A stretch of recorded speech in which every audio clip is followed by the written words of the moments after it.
Hey, good morning, everybody. What's up, Rod?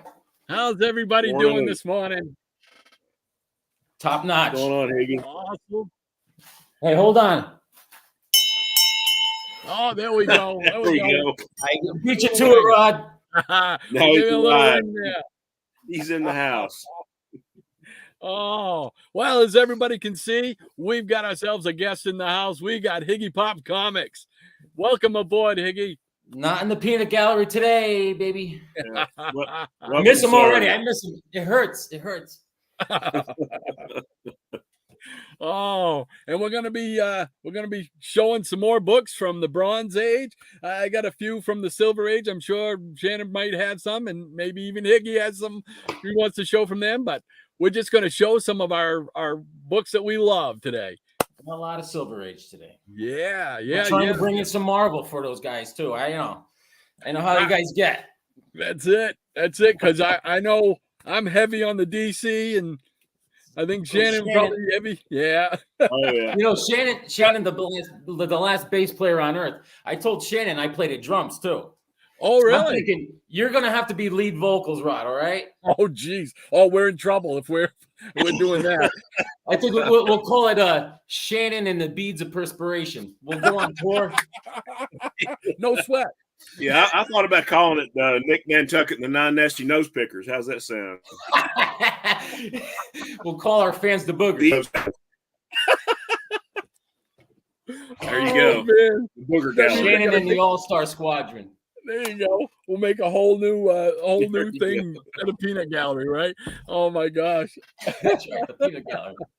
Oh, so we're and we will all want to know today, once we get started here, we're gonna hear the Higgypop story, the origin of Higgypop. I'll keep you riveted. Looking forward to it. What do you say, guys? You think we want to bring in the peanut gallery?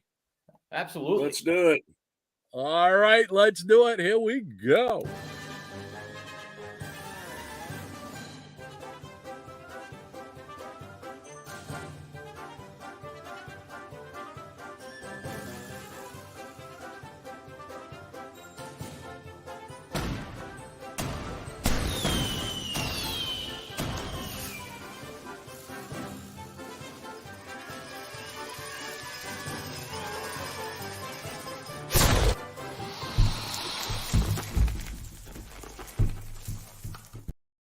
And good morning to everybody in the peanut gallery. Great to have you with us again. Good morning. Another Saturday morning hanging out. Hope everybody's having a great weekend so far. Hey, Rod, you know in your intro, you have that picture of the big wheel, the kid on the big wheel? Yeah. Oh, man. Who is that kid? I have no idea. They're just random pictures. Oh, that brought back memories. Oh, yeah. It's the kamikaze missions on that thing. All right. Well, we got Mr. Rigor Mortis. He's in here. He's saying, really looking forward to this. Sorry if I have to catch it on the rewatch. That's all right, sir. Anytime you want to watch it, go right ahead. We're right here for you. Welcome. And we got the Hotel Orloff. Gratu. Good morning, Gratu. Gratu. Morning. Great to have you with us as well. And Lady M. Maranya, she's here this morning saying, good morning, everybody. Time to settle in for the best show on Saturday mornings. Why, thank you very much. You are too kind. Yes. Thank you very much. We appreciate that more than everybody knows. Easy comic reader. He says, boy, the way comics portray heroes we all play. Guys like me, we had it made.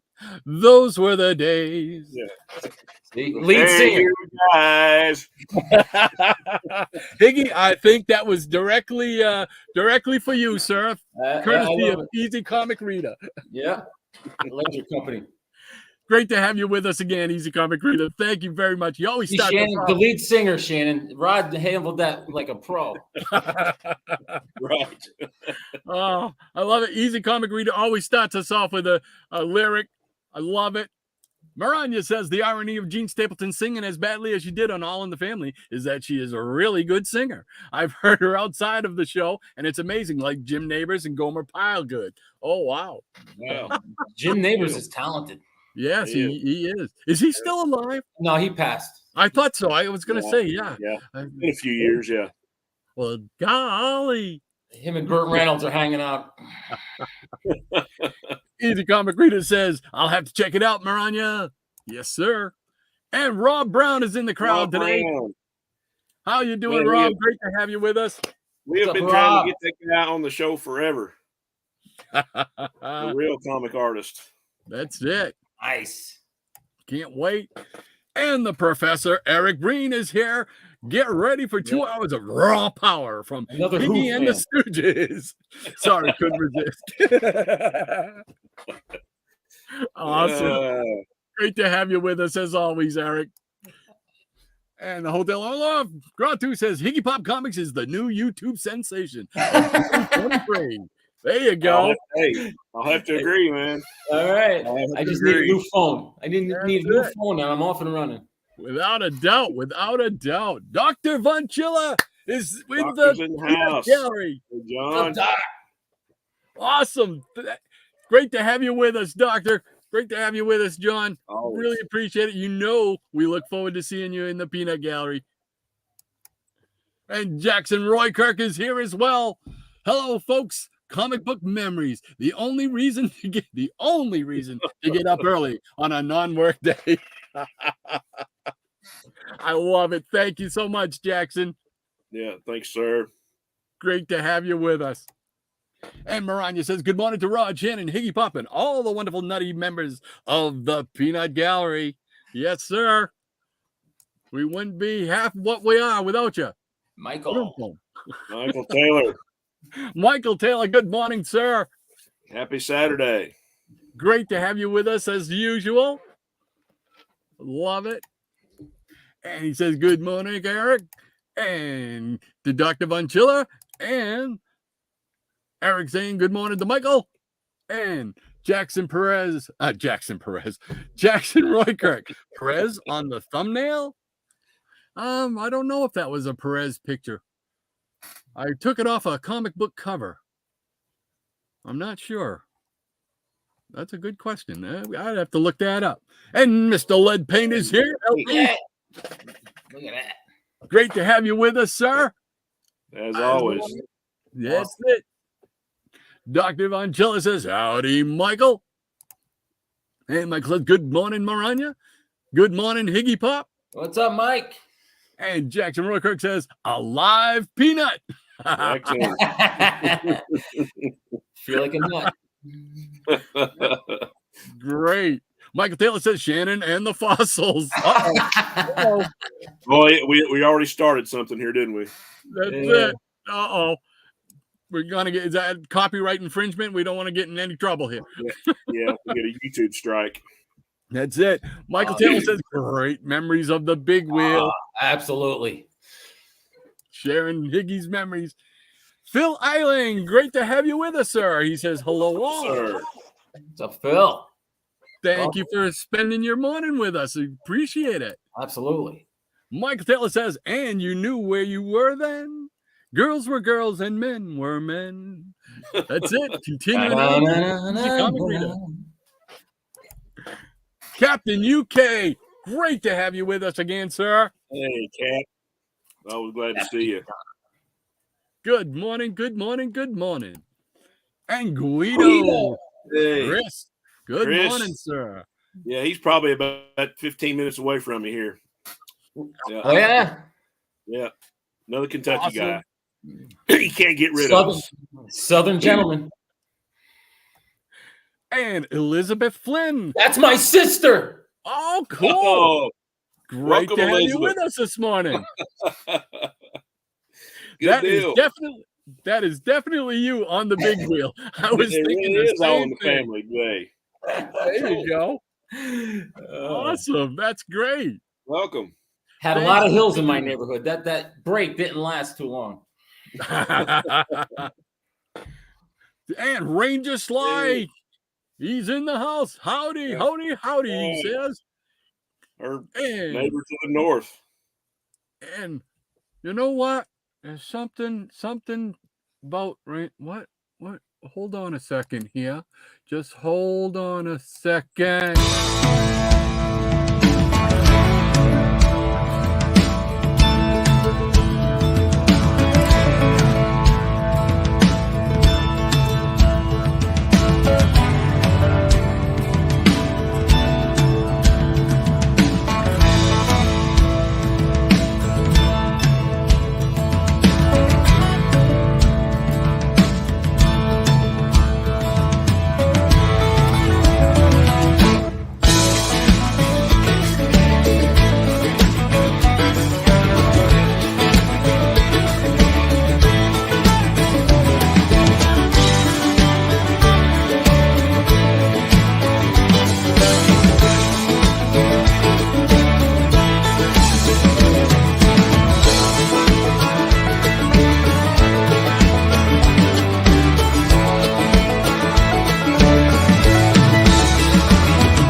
There you go, Ranger Sly. You are the nut of the day, sir. That's Hope cool. you enjoyed that. What a That nut. was a lot of fun. That was a lot of fun. It's when I love doing those things. It's fun to go pick out pictures, as Higgy now knows. Pick out those pictures. So it was a lot of fun. Great to have you with us as always, Ranger Sly, our neighbor to the north. We love it. Thank you very much for joining us again. Dr. Vonchilla says, didn't need no welfare state. Everybody pulled his weight. GRO's LaSalle ran great. Those were the days. We'll have the whole song by the time we're done. Yep. That's awesome. And Quite Enough Sayers is here. Quite enough. Great to have you with us, sir. He says, Higgy looks like a front man for the band. I'll be holding back the backbeat with Shannon. And we got, whoops, where did it go? There we go. And Guido says, hi, Ranger Sly. And Michael Taylor says, good morning to Elizabeth. Very nice. And Guido says, Higgy, you're new to your channel. Love the unboxing with the sword. That's my letter opener, Guido. Now, is that really a metal sword? Is that metal? Yeah, that's the Conan the Destroyer sword. Really? Oh, A cool. brother of mine mailed that to me from Colorado through the mail. That was a great unboxing right there. Yeah. I had that for about, I'd say about 10 years now. Yeah. That's pretty Like, cool. I said, what is in this box? It's heavy. The thing is heavy. It looks it. Yeah, so that's a real sword. That's a heck of a paper opener. Yeah. Holy mackerel. It's awesome, though. I love it. Don't do that at home. Don't use this at home. Michael Taylor says, Ranger Sly gets his nuts cracked. Uh-oh. Oh, oops. All in good fun. There we all in good fun. Oh. Ranger Sly says, oh my. Oh, shucks. Well deserved, Ranger Sly. We thank you for always being here in the Peanut Gallery. We love it. Oh, yeah. Maranya says, welcome to the club of the nuts of the day, Ranger Sly. And Dr. Vonchilla says, Ranger Sly lives. Captain UK says, haha, nut of the day is the YouTube comic community. No. You win nothing. Oh, that's it. Right. That's so true. That's perfect, Captain. Thank you very much. That's a perfect description. Yeah, we just need to get everybody's address and just send them a blank envelope with nothing in it. Oh, that's tremendous. I love it. Thank you, sir. I'm going to use that. Michael Taylor says, I had my nuts cracked a few weeks ago. It doesn't hurt. That's right. Michael Taylor, man of mystery. Ranger Sly, I am so honored. Thank you, guys. Means a lot to be a nut. Well, you're amongst fellow nuts here. Yes, you are. Most definitely. And you're well deserved. Thank you very much. Eric Breen says, and you knew you were. Oh, I didn't realize he was singing too. I should have seen the notes. And you knew when you were there.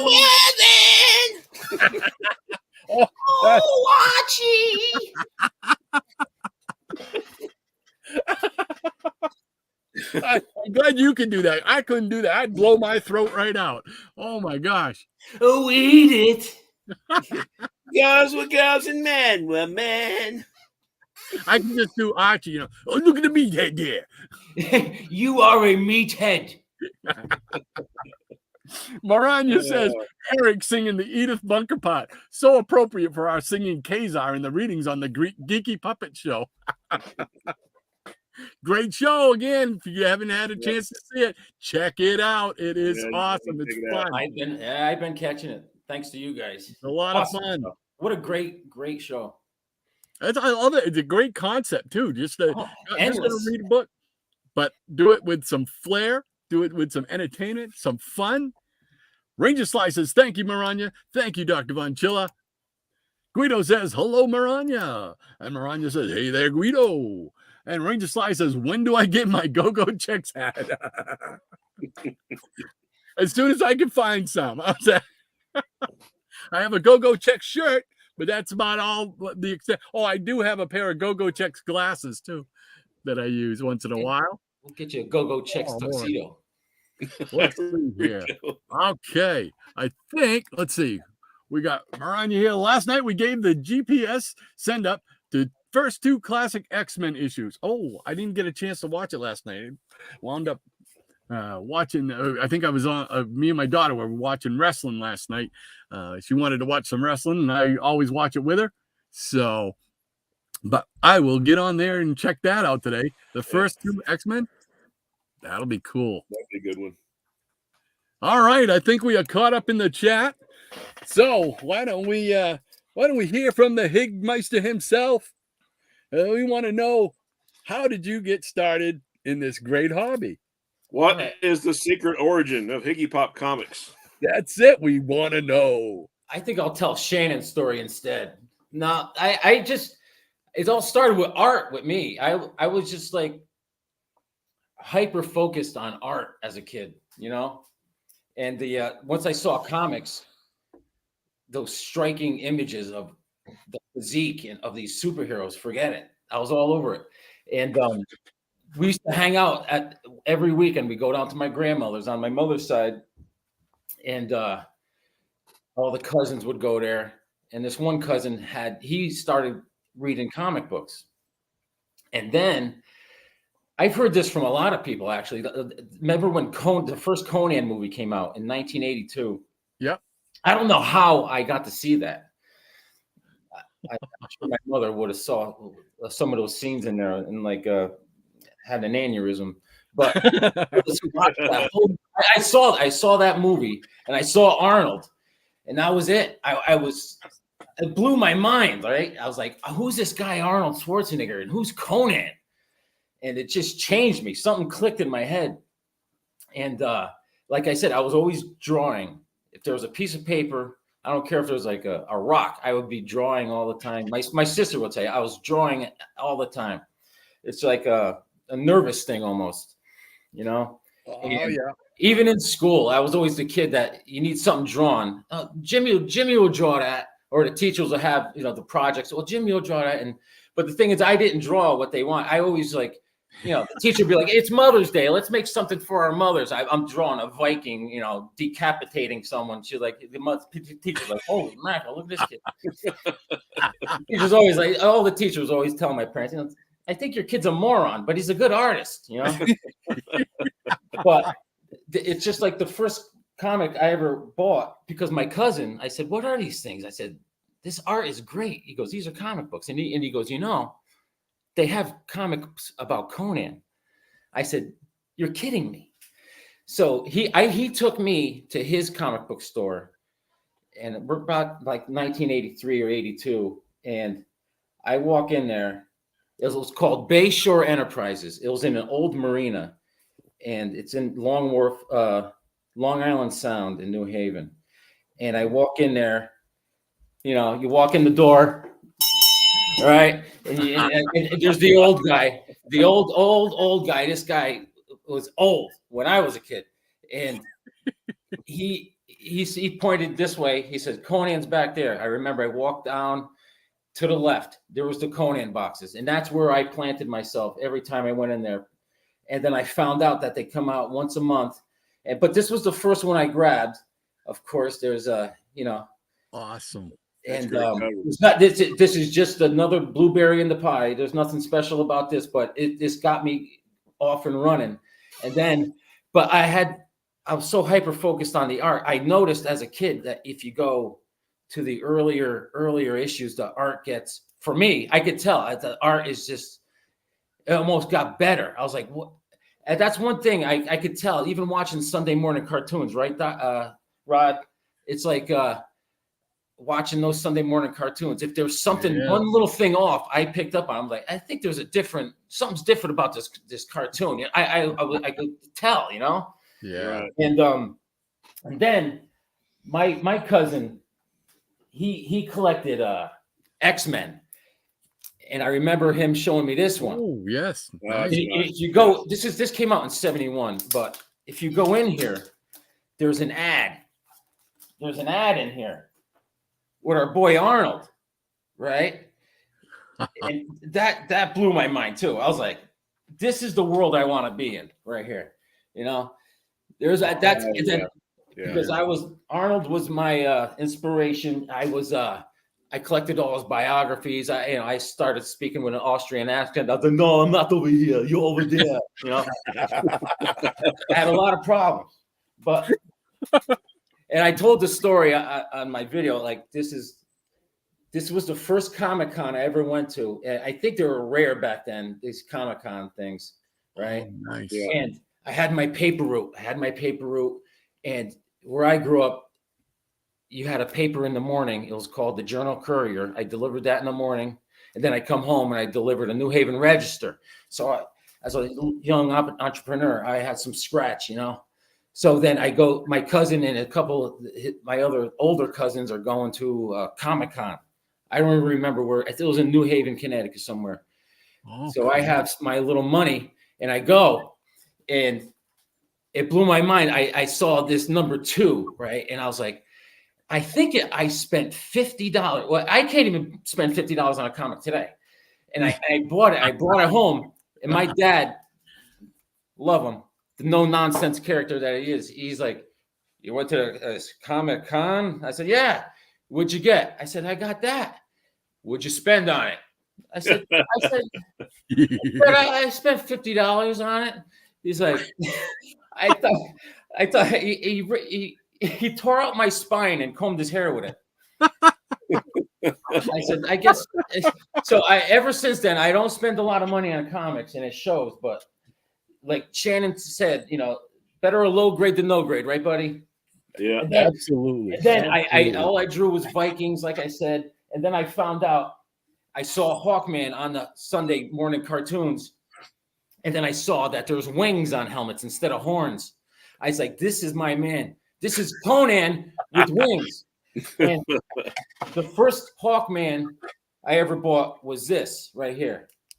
Right? Oh, yeah. And Hawkman's like, who left their Amazon laying out on the front lawn? Because when you play with your Amazons, pick up after yourself. That's getting into my wheelhouse right there. Yeah. Ernie Chan cover. Ernie Chan, Dick Dillon on the insides. Yeah. I might as well get my Hawkman out of my system. I mean, and then I just can't get over this stuff, man. Great. Nice. This is my favorite Hawkman. This is I won't say my favorite. A lot of the Brave and Bolds are my favorite, but I mean, just classic, man. Oh, yeah. Wow. The Shadow Thief. That's a nice cover right there. Yeah. And Murphy Anderson, you know, of course, this is later in my career. I could buy stuff like this. This is back in 1965. Those were the days. And but the hobby simmered down because life happens, and we all have our struggles in life. And then, but I got back into it, you know. Like I spent a lot of time with my dad later in his years because and all I did was hunt and fish with my father. That's all we did, and I kind of was out of comics. But when my dad passed, I haven't picked up a fishing pole probably in like 5 years. It's just, because if you have no one to share it with, it's kind of. Yeah. But my passion has always been comic books. So that's why I say I love this community, because I'm down here by myself in this comic room. When I started this like 3 months ago, I was like, I'm down here talking to myself. I'm talking to my phone and recording it like a lunatic. No. And I tell my wife, I'm like, how do you do it? Because I see Shannon and Rod, and I'm like, these guys are friends. And then it was like a year ago, I found out that I could actually be like someone like in a peanut gallery. And I was under James Higgins, not Higgypop. And I said, hey guys, and you guys said, hey, Higgy or James. I was like, oh my God, they know it's me. There's a little Doom Patrol. Oh, nice. Oh, yeah. Yeah, man. And this is Bob Brown on the cover. And this is degrading. This is definitely an oof. As you can see, it's got a spine roll. This thing was in the wrestling ring with those are great. They came back and restarted those, like Doom Patrol and the Challengers and Johnny Thunder. They were like all reprints, right? Yeah. Yeah, I love those. I don't know. There doesn't look anything wrong with that to me. You sure? It's a That looks DC 20 beautiful. center, man. There's nothing wrong with that. Yeah. That looks beautiful to me. And but you know, after my dad passed, this is another oof. This is fire hair. I'm trying to get there's 3 of these in a showcase. I need a one more, but yeah, I'm missing one myself. yeah. And this is very shabby, but this is what I started collecting because, but you know, sometimes I treat myself and I get a little better. And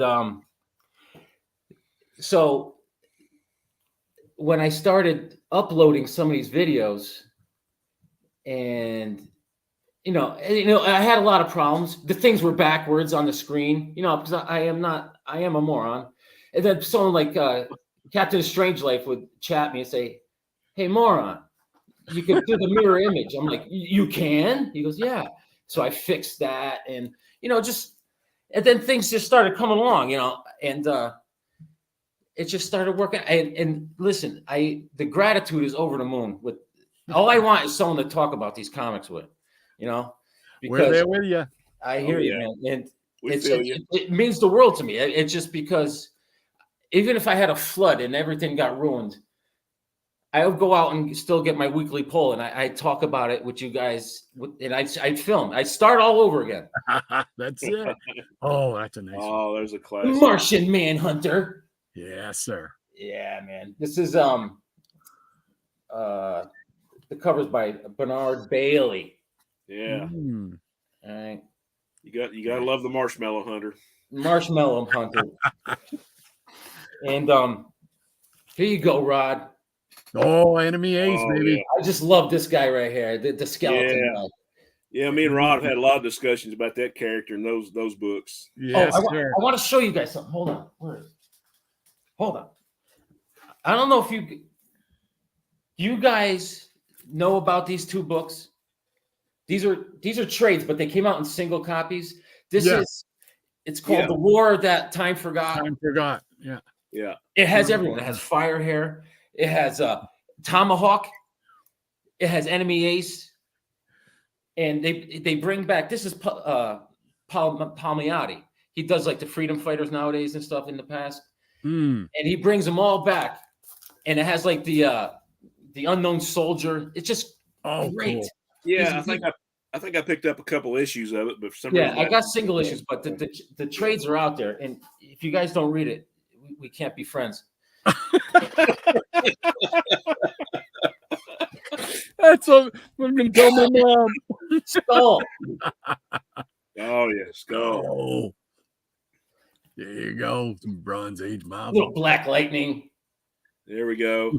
Look at Clark Kent. Look at Clark Kent right here. Yeah. There's Egghead. Yeah, what were they trying to do? Like a Kingpin thing with that Tobias Whale character? Yep. Yeah. Oh, here's the little Marshmallow Hunter. There we go. Little Nick Hardy. Yeah. I love that one. Nick Hardy here. Those 52-page giants, man. And it says Grim Ghost and Airwave is in there. Oh yeah, baby. Yeah. Oh yeah, baby. I liked it when they did those Superman with other heroes team ups in World's Finest. Yeah. They only did it for a short time, but I love those ones. Well, that's why I love DC Presents, you know? Yes. Yes. Oh, Nightmaster. Yes, Kubert.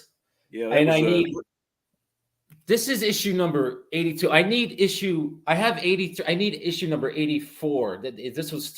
This came out 3 times too with Nightmaster. And on the interiors, was that Bernie Wrightson that did a couple of those, or did 1 or 2 of those? Maybe inside art, I think. Because it goes 82, 83, and 84. I think I need 84. Yeah. Son of Satan. There we go. Oh, nice. Marvel Spotlight. Yeah. Beauty. And no, it's and through my life, I mean, comics they got me through hard times too, man. There we go. Yeah. Metal Men. Yes. With go checks, baby. It's all you, baby. This is Ross Andrew. Ross Andrew did this cover. Yeah. Digging it. And Hawkman is my man. And if I need to tough it out in situations in life, if I'm having trouble dealing with life on life's terms, I always got a picture of him on my phone, and it may be goofy, but it helps. And even when I was I don't know where I got a picture of this is art by Sal Buscema here. Yes. You know, I had when my dad was sick for a long time, and it lasted forever. It was a hard time on my family, and there was a picture of just Superman. You know, I don't know where it came from, but I had it on my phone. It's just Superman with a little smile on his face saying, "Don't worry, it's going to be all right." It's just a little thing. And the heroes are for real an inspiration in my life. They get me through a lot of things, you know. And this is the Kirby, obviously. I love the Forever People. Oh yeah, got Dead Man in there too. Love of course. Dead Man. The power of Warlock. Oh yeah. This is a great of oof. Hey, there's a and there's a cover by the great one. There's Eli Katz. That's it. That's it. Gil Kane is someone that I study his art because he always seems to have like a perspective of coming down on the character where like almost like not a complete top view, but you're almost looking down. Yeah. So you got to draw the face a little different. So I learned a lot from him. It's either down the nose or up the nose. That's right. You got the two dots or you got the little dot. Yeah, that's how I learned to draw the shadows from under the nose, all the little crosshatch and straight lines from Gil Kane. Gil Kane, man. Red Wolf #2. I switched it up. There we go. Picture frame cover. Yeah. Yeah. Yeah. That's Sid Shores. Beautiful. Yeah. Day of the Dynamite Doom. Dun, dun, dun. Here's a good one. Here's a good one. The Secret Six. Oh yeah. Oh yeah. Yeah. Now this run is our 7 issues, and I completed it.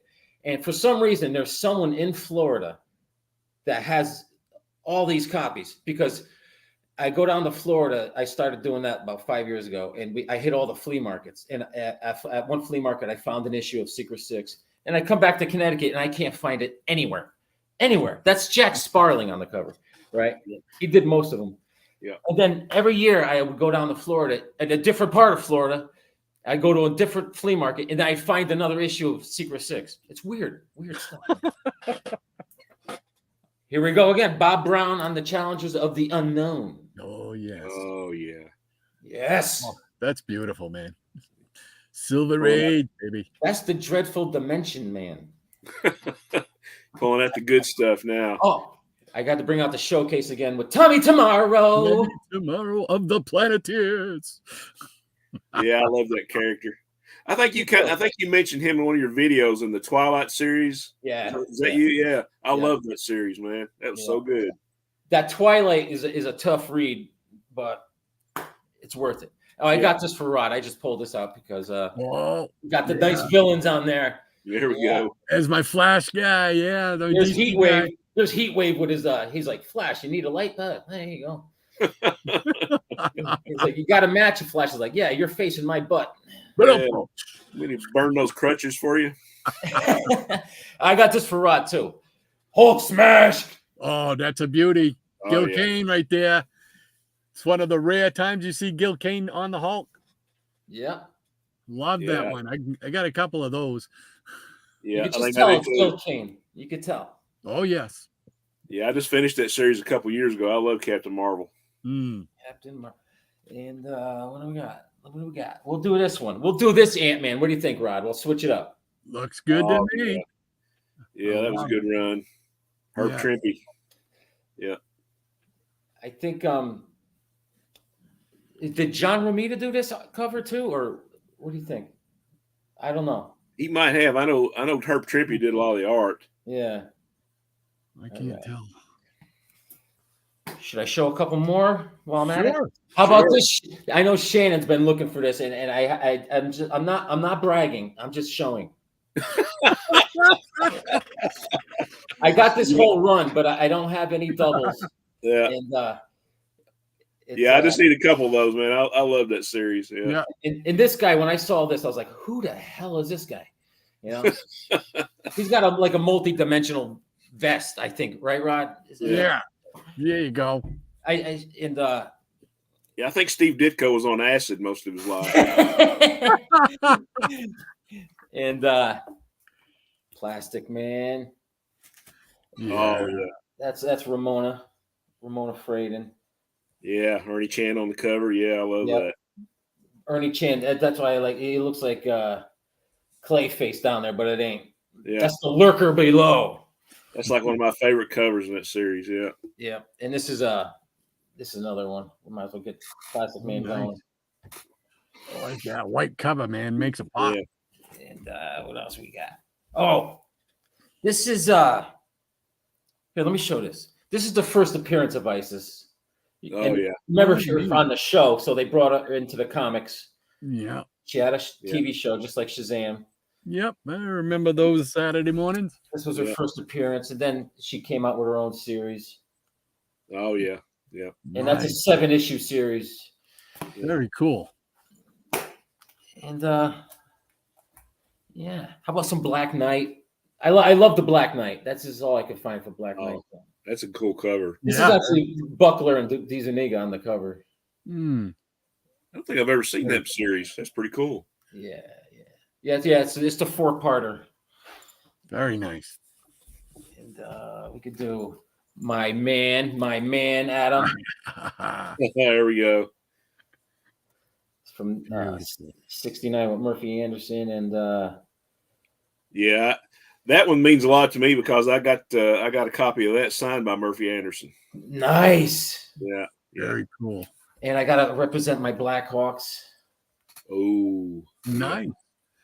10 cent. I love it. I've been working diligently on my Blackhawks, and it's funny. All these store owners at the LCS, they all say they're like, I got to get rid of these Blackhawks. I'm like, I'll take them. And then all of a sudden, it's like, yeah, $50 a piece. Yeah, okay, pal. Yeah. But this is great. This is back in ¡58. Those were the days. That's Nick Dillon on the cover. I love Blackhawk, and I love how I'll do another Ant-Man. Oh yeah. There you go. Yeah. So, what do you think, guys? All right. Man, that's great stuff. Man. Not a dud in the bunch. Wow. There we go. Yeah, that's awesome. Awesome. And thanks for sharing your story with us. We love hearing how you do it, man. How people get into it. Unfortunately, that comics shop is not there anymore. It was so great. Just everything about it was great. All I have is the memories, but you move on. Things change. Yeah. Unfortunately, but yeah, we all have those little places that we used to go in our childhood and find those books, man. Yeah. Yeah, Rod and I talk about that all the time. It's like the videos that I search out, if I see them, are the ones people are talking about their memories, right? How they started and where were you at when you got your first comic and what store, and your dad or your grandpa or your mom might take you to the store and get a book, and those. I mean, of course, you love the comics. But after a while, I was like, okay, I love hearing the stories. I want to hear the story behind the collector, So that's great stuff. You told me, Shannon, you went to the IGA, right? And you said there was comics. There's an IGA right down the street from the house I grew up in. My parents used to send us down there. We'd walk down there. The little kids buying a carton of cigarettes for my father. That worked out. But there was no comic rack or spinner rack. I wish my IJ would have that. I wish stores would bring that in. I'm almost willing to say, here's a spinner rack, and I'll throw some comics on it. I think it would be great. Yeah, we've talked about it before. I don't understand why they don't do that anymore. Why they're not in drugstores? Why they're not in grocery stores, convenience stores? I mean, that's where we got them growing up. Oh yeah. Well, you talk about the IGA. I mean, I would go to the IGA with my mom and my sister. My dad worked away from home, and then I go to the book rack, and that would be my babysitter for like an hour. Absolutely. It's the first place I saw it. It's the first place I saw this play for those DC treasuries. I think it was like a Shazam or something like that. And I was like, wow, that's so neat. So do I spend my $1 on this or do I get 4 other comics? That was like torture. Yeah. Decision, But yeah, it was great. I mean, of course, I grew up in probably a more rural area, but I mean, like every mom and pop store, every little corner grocery, drugstore, they all had comics without fail. They all had comics. Yeah, there were stores around my neighborhoods that some would have spinner racks, some would have the old wooden magazine racks. Some of them even took to hanging up a clothesline and with clothespins, putting the comics on the clothesline in the store. I mean, it was just great. You think about it now, and you didn't appreciate it back then for what it is. But now, man, it's just like, oh, I'd love to go back and see some of them stores again. You know? Yeah. The last holdouts were the drugstores, but none of them have it anymore. No. Yeah, Rexall Drugstore, downtown Rollinsford, man. That's where I used to go. It had a great smell too. Every once in, I don't know what the smell was. It was a combination of like cigars, wood, perfume, and like hair tonic or something. And it was just a great smell. And every once in a while I would go into like an old general store around here or something like that, and you'll just catch a whiff of it. And boy, it's like somebody slaps me in the face saying, remember that? Right. You got to come out with your own cologne, Rod. Call it Silver Age. Sweat and peppermint and cigar smoke. Yeah. Oh man, you sly dog. Well, let's see what's going on with the peanut gallery here.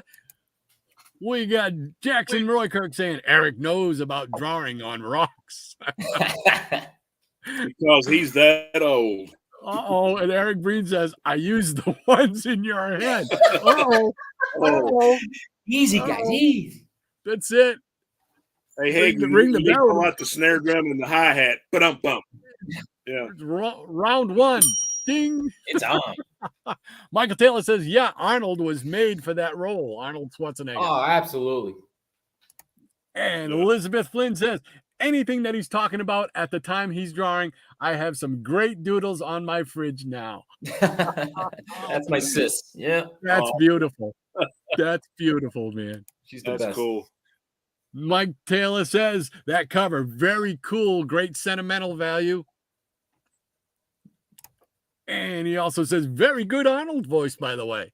Absolutely. That is good. Jambo, hey Jambo, great to have you with us, man. Jambo's in the house. Good to have you, buddy. He's saying good morning to everybody. And Jackson Roykirk says, Jambo. Hey, Michael Taylor says, good morning, Jambo. Hey, and Ranger Sly says, Jambo. And Guido says, good morning, Jambo. Yeah. And Michael Taylor says, very cool, Hawkman. Thank you, Mike. Very cool indeed. Love Hawkman. Ranger Sly says, Higgy, you're a born storyteller, man. Spinning the yarn. That's beautiful. That's why we like to have people on to tell their stories. Easy Comic Reader says, between the time when the oceans drank Atlantis and the rise of the sons of Arius, there was a Higgy undreamed of.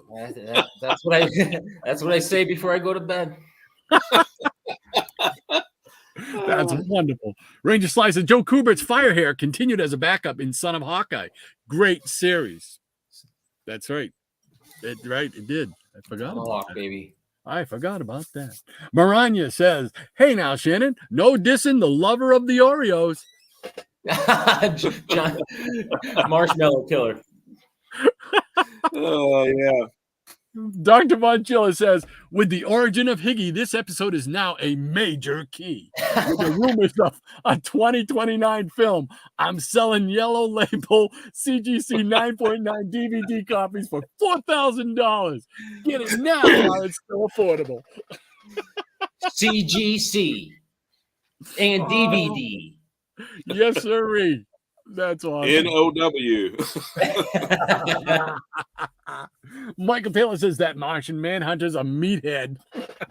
What do you do to meathead there? Yeah, what was the cookies the Martian Manhunter, Chocos? Wasn't that it? Was that it? No, Chocos and Oreos. Yeah, Chocos, I was going to say. they couldn't use Oreos, so they used Chocos. Yeah. That's right. They called them That's right. Hippies Collectibles. Tom, Hippie. great to have you with us, sir. Yeah. Yippee. Another guy we need to get on here. Yeah. Thanks for spending your Saturday with us again. Always great Yeah, to see you in sure. the chat. Yeah. Dr. Vangilla says, "Hey, howdy, Tom." And Guido says, "Hello, Hippie." Hippie says, "Hey, John. Hey, Guido." And Michael Taylor says, "Egghead, a.k.a. Meathead." Meathead. Dr. Von Chilla says, "Kubert's Fire Hair and Enemy Ace are underappreciated comic magnificence."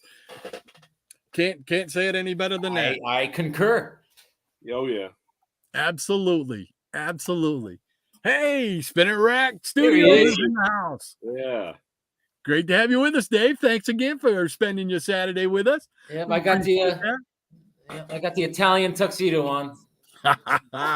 He says, "Good morning to everybody." And he says, "I see Higgy wearing his usual uniform.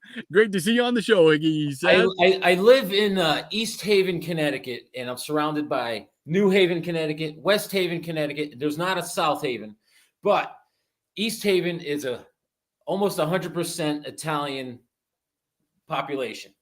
So I'm like a rare breed living here, but it just rubbed off on me. This is what I wear. I just need a meatball to fall down my chest.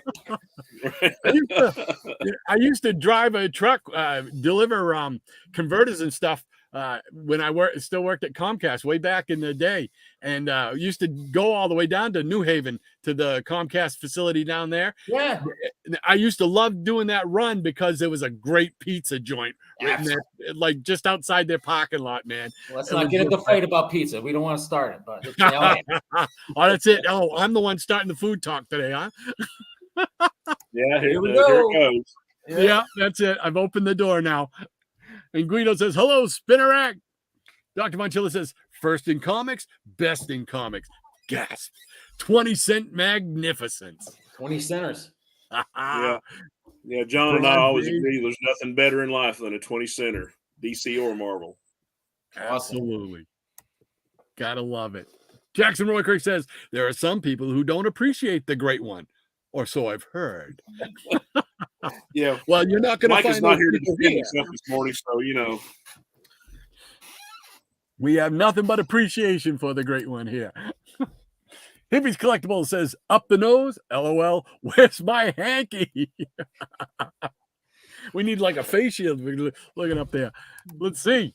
Dr. Von Chilla says, "Gil Kane lives." Up your nose with a rubber hose. Oh my gosh, that takes you back. I got that 45. Up your nose with Rubber a hose. hose. In your ear with a can of beer. There you go. I got that. Yes. Michael Taylor says, "I'll never forget that crackling sound the big wheel would make as you rode it." Oh, yeah. Yeah.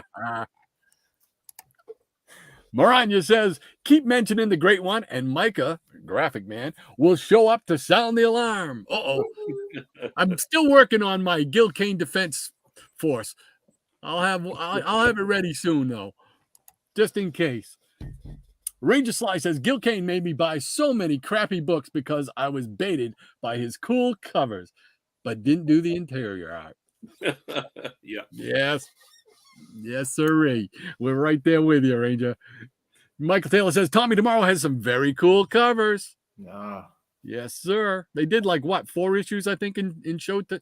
Showcase, yeah. Yeah. Ranger Sly says, "You have a great taste in comics, Higgy." Why, thank you, Ranger. And Michael Taylor says, "Cool giant cat on that cover." Yeah.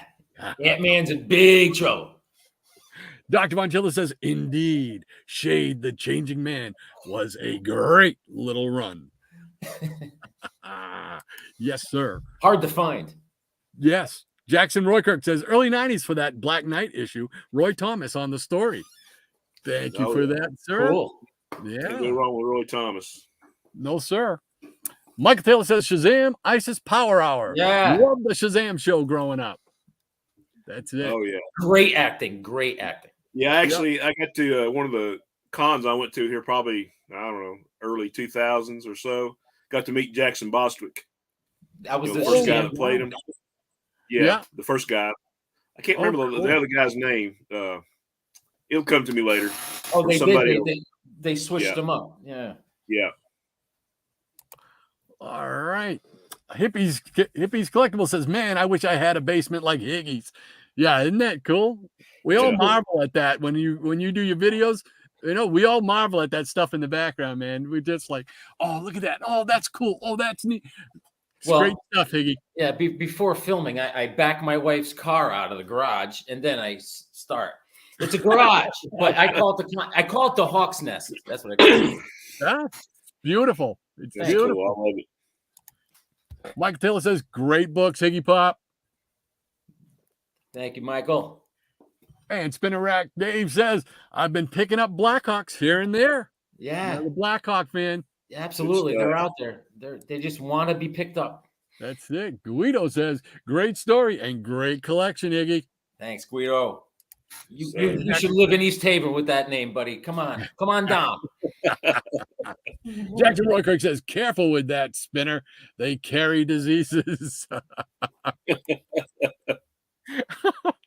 Eric Breen, ring that like button like Higgy's bell. There you go.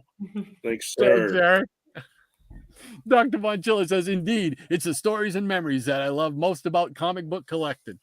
Absolutely. Absolutely. Love hearing the stories behind the books.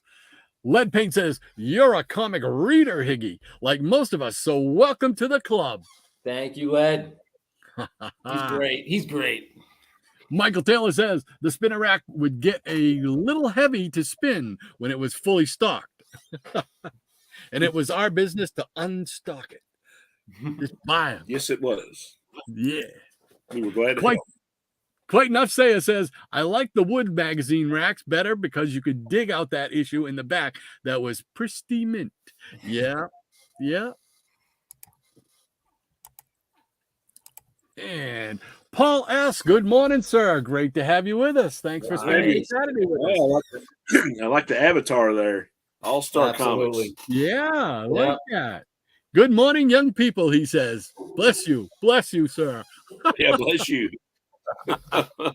Michael Taylor says, good one, Eric. And Guido says, good morning, Paul.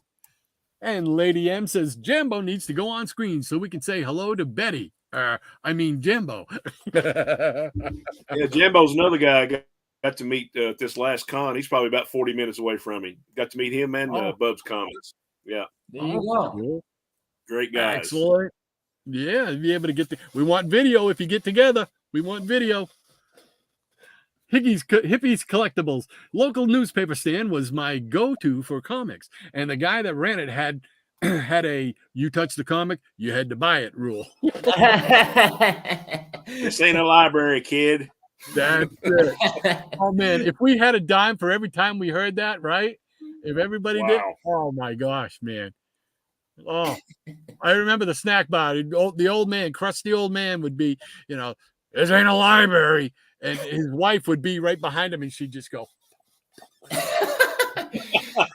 She was so nice. She was such a sweetheart. She really was. And Dr. Von Chilla says, that's insane, Tom. Hippie says, was a really small place. Smelled like cigars. Yep. Eric Breen says comics on the clothesline was a great idea until Rod started wearing them. I probably would have had to get treasury editions off the clothesline to fit me. Michael Taylor says, I had up your nose 45 in the 70s. Yeah, I still got that. I still got it. That's great. That's a great, I got the reference and everything. That was perfect. Got to play it as an intro. Oh my gosh. Yeah, that's great. Gabe Kaplan will come after me, Oh, Dr. Von Chilla says, my earliest memory of buying comic books was in a wooden floor, dust in the air shop with 3 spinner racks, complete with the bell that rang when anyone entered or exited. Yes. Fantastic Four 83. Oh, yeah, wow. baby. Maybe. That's great. Oh, yeah. I used to, the Rexall drugstore had a wooden rack, man, and it was just one of those ones you could tell had been worn by age and everything. I wonder what happened to that thing. Oh, I don't know, man. I would love to have gotten that when they closed that store, but I wasn't even mindful of collecting any of that stuff. I'm a notorious garbage picker, dumpster diver from way back. I find everything I have is found in people throw out. Mhm. And I got a spinner rack. Fantastic. You know, and you should, what I have this laptop on, I never use a laptop for it. I have it on. You remember those in school, they had the audio video guys would walk in with a cart Yeah. on wheels. That's what this laptop is on. I found it yesterday. There's an elementary school down the street, and it must be school's closing or whatever, and they're throwing everything out. I said, look at this. My wife's like, you're going to get that, aren't you? I said, absolutely. I went back home, got the pickup truck. Here we go, baby. It's right here. Perfect. Why not? Absolutely. I used to have two particle board. Shannon's got like one that's very similar to it. A bookcase, not a bookcase, a mag rack. I think it's probably to your left, Shannon, if I remember your room correctly. Right there. Yeah, it very much looked like that. I had two of them that my father got rescued from the dump for me, and I didn't keep them, doggone it.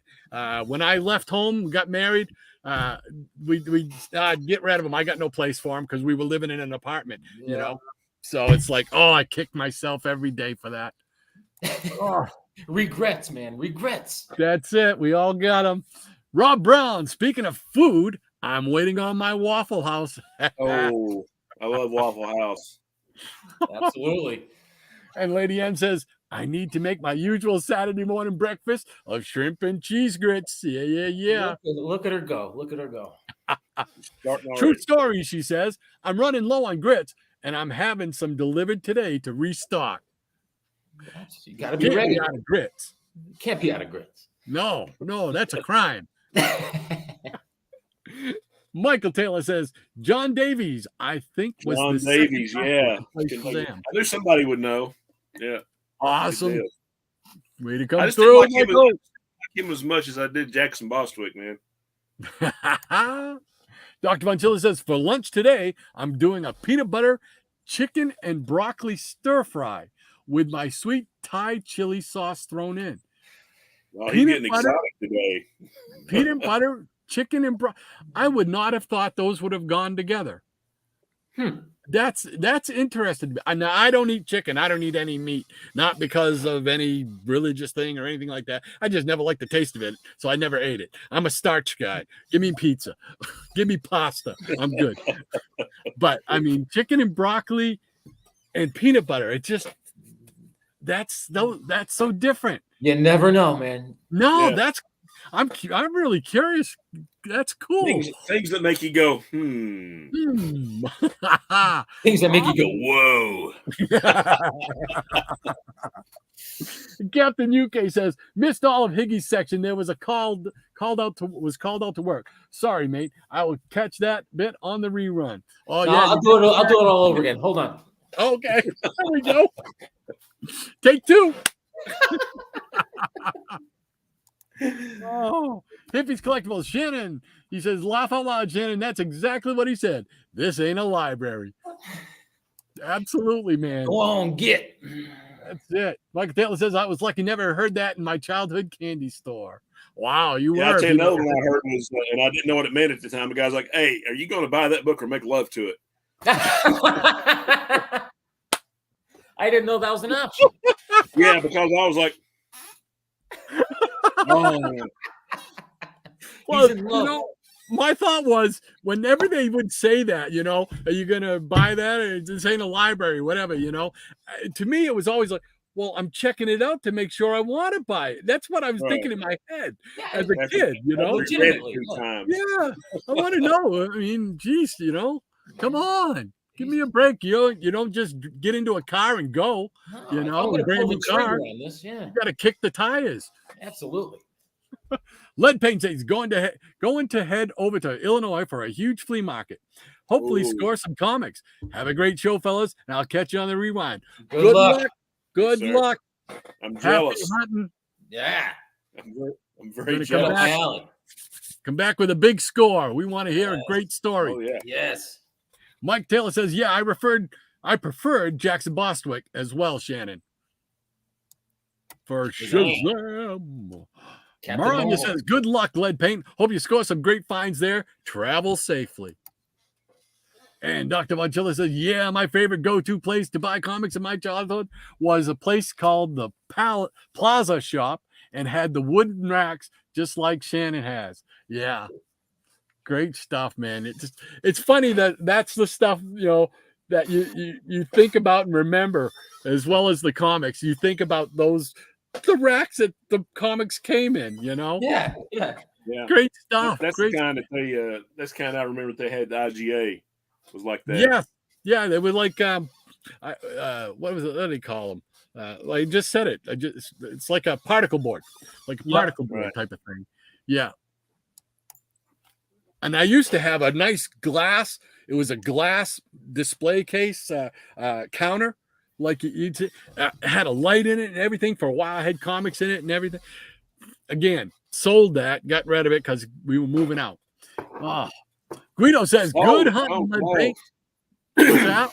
Be like Gilbert Gottfried. You fool! Yes. Oh man, I'm telling you. Captain UK says, haha, it was a Red Sonja book, Shannon. And Michael Taylor says, kids just want to have fun. Kids just want to have fun. That's it. All right, that catches us up with the Peanut Gallery. So what do you say, Shannon? You want to show some books? Oh, yeah, I can show a few. I just pulled out a couple of boxes, maybe some stuff I haven't showed before, but sure. All right, we're gonna put the spotlight on you. Here we go. All right, let's see what we got here. Something a little different. There's a little Bronze Age post-apocalyptic goodness about some Hercules Unbound. Oh yes. Ooh, yeah. That's one you don't see or hear about too often. Yeah, it's good That's stuff. the one I need. Is that the one you need? That's issue number 1. Yeah. And here is issue number 2. Has some great art in it. Had Garcia Lopez and Wally Wood did. Yep, Wally Wood. Wow. Great stuff. Yep.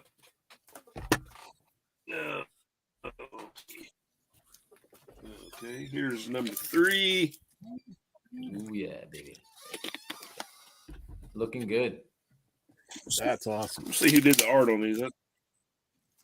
Wally Wood was pretty continuous in that.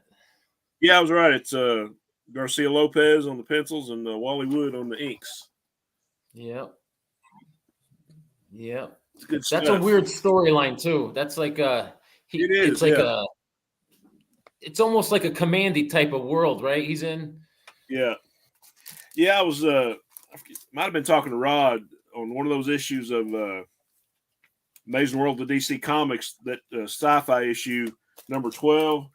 They try to tie like Hercules Unbound and Commandy and New Gods, and somehow they tie it all together. It's pretty neat. Wow. Yeah. Okay, here's number 4. Good looking cover. That's a beauty. I love that one. Excellent. Yeah. You got the apes and the cars, He's fighting the tiger soldiers. Yeah. It looks like a Commandy issue. Look at that. You got the tigers and the gorillas. Yeah, it does actually, doesn't it? Yeah, kind of reminiscent. Kind of makes sense that they would tie all that together. It was an apocalyptic world. Yeah. Here's number 5. This is another Garcia Lopez cover. He's holding up Big Ben. Holding up Big Ben, exactly. Wow. Holding up Big Ben. Okay. Somebody marked on this one, but I don't care. Here's number 6. Yeah. Yeah, and the low grade is better than no grade thing. I just want to clarify, and I've done it before. That wasn't mine originally. There was another YouTuber called Schmo Daddy And he always, would get low grade books, and I kind of appropriated that from him or misappropriated it. But it's true, Hey, it's better to have it in crap grade than not have it at all. Absolutely. And I think this was the first one I bought as a kid that made me get into it. Nice. Great. Rich Buckler and Wally Wood on the cover. Wow. Love it. Great stuff. And here we got this is Walt Simonson and Wally Wood. Yeah, how about that? That's cool. Yeah. Number 8, sorry. Wow. And here's number 9. Here's more I think this is Walt Simonson. Or maybe Al Milgrom, I'm not sure. Yeah. That's a busy cover right there. Action. Action. There you go. That's number 10. And this is Walt Simonson.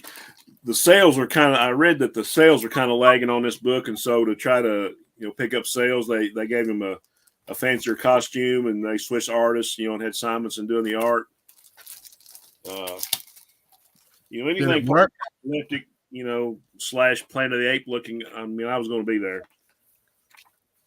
You tell this is Simonson. There's a good page. Yeah. Oh yes. Yeah. It's Even the lettering on that, the thing, it's like you can tell it's Simonson. Yeah. What else? And here's the last issue, number 12. Yeah, that's it, right? So 12. fun stuff. That's it. The train left the station. What else? Oh, we got some more sci-fi going on here. Who remembers Atari Force? Yeah. I got that. Yeah. Yeah, the little mini comics. This action is number 3, and this was more Garcia Lopez. Yeah. Mm. That's another guy that didn't get enough recognition. Okay, we're going to go back to the Silver Age. And this looks like something by the great one here. Strange Adventures, number 113. Oh, nice. Yeah. Oh, I never saw that one. That's a nice one. Yeah, that kind of reminds me of Gil Kane's Undersea Agent cover there. It's real similar. Yeah, that's cool. And this is probably the first Strange Adventures I had. It's kind of in whoa condition. Pretty good. Number 118. The Turtle Man. I think they reprinted this in From Beyond the Unknown. Good stuff. Awesome. And number 120, Attack of the Oil Demons. Oil Demons. Oh, all it says to me is don't go to Texas.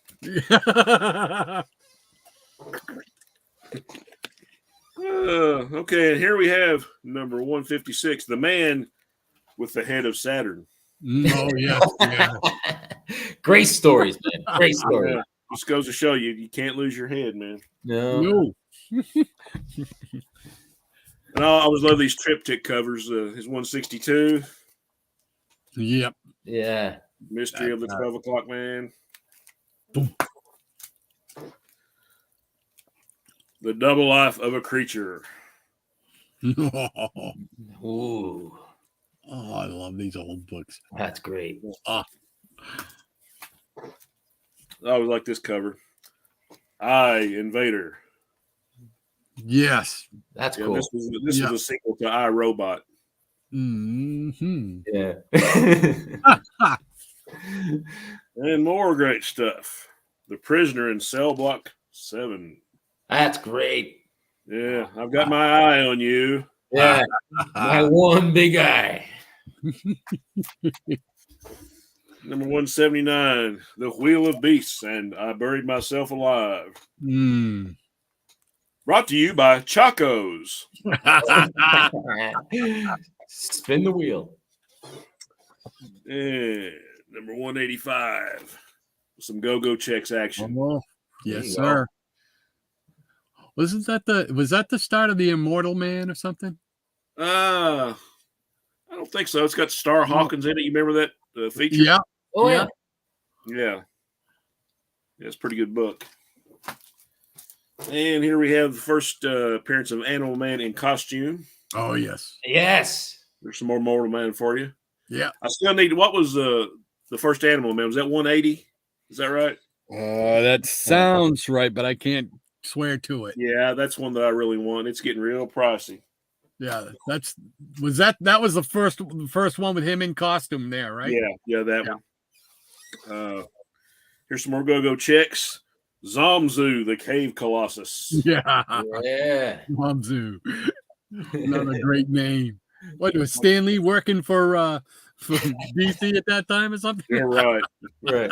Okay, guys, I'll kind of cut it off there. We'll give you guys some time. So, yeah, it's something a little different. There we go. We'll jump back to the chat real quick here.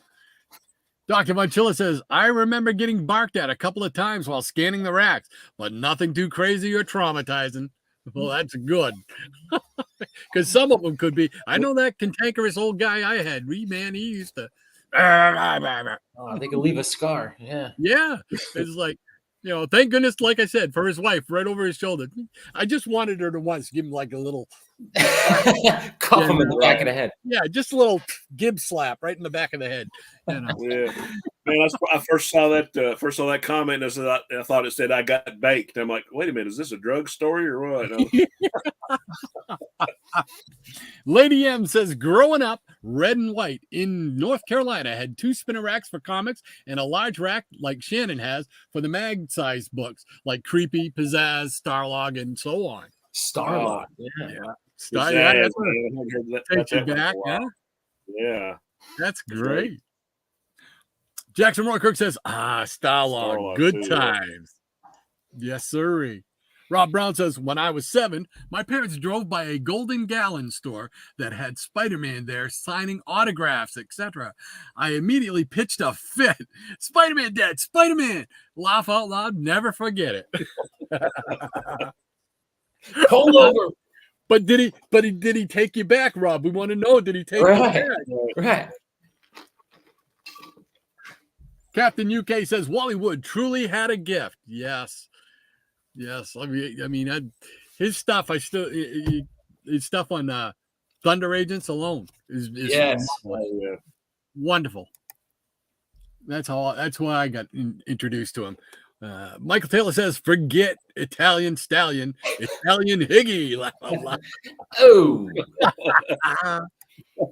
Ranger Sly says he sure did, Captain UK.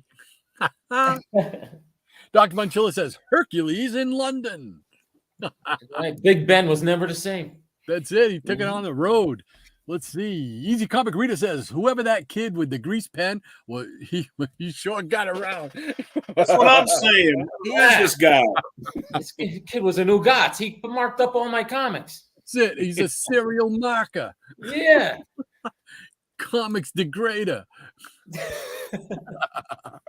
Michael Taylor says, I prefer Hercules without the armor. Agreed. I love Simonson, but I like the original look. Yeah. Guido says, did Wally Wood do a bunch of From Beyond the Grave? Sorry if I have that all wrong. Okay, that's easy to mistake that. That's Wayne Howard that did those for Charlton, and he was like an assistant to Wally Wood or a student of Wally Wood or something. Yeah, his style was really, really similar to Wally Wood. Yeah. Cool. Dr. Monchilla says Hercules got that costume on a visit to the Village in New York City, 1977. YMCA. Young man. Dr. Monchilla, oh shizzle. That Strange Adventures 113 is amazing. I want it. There you go. Making them spend the money. There we go. That's right.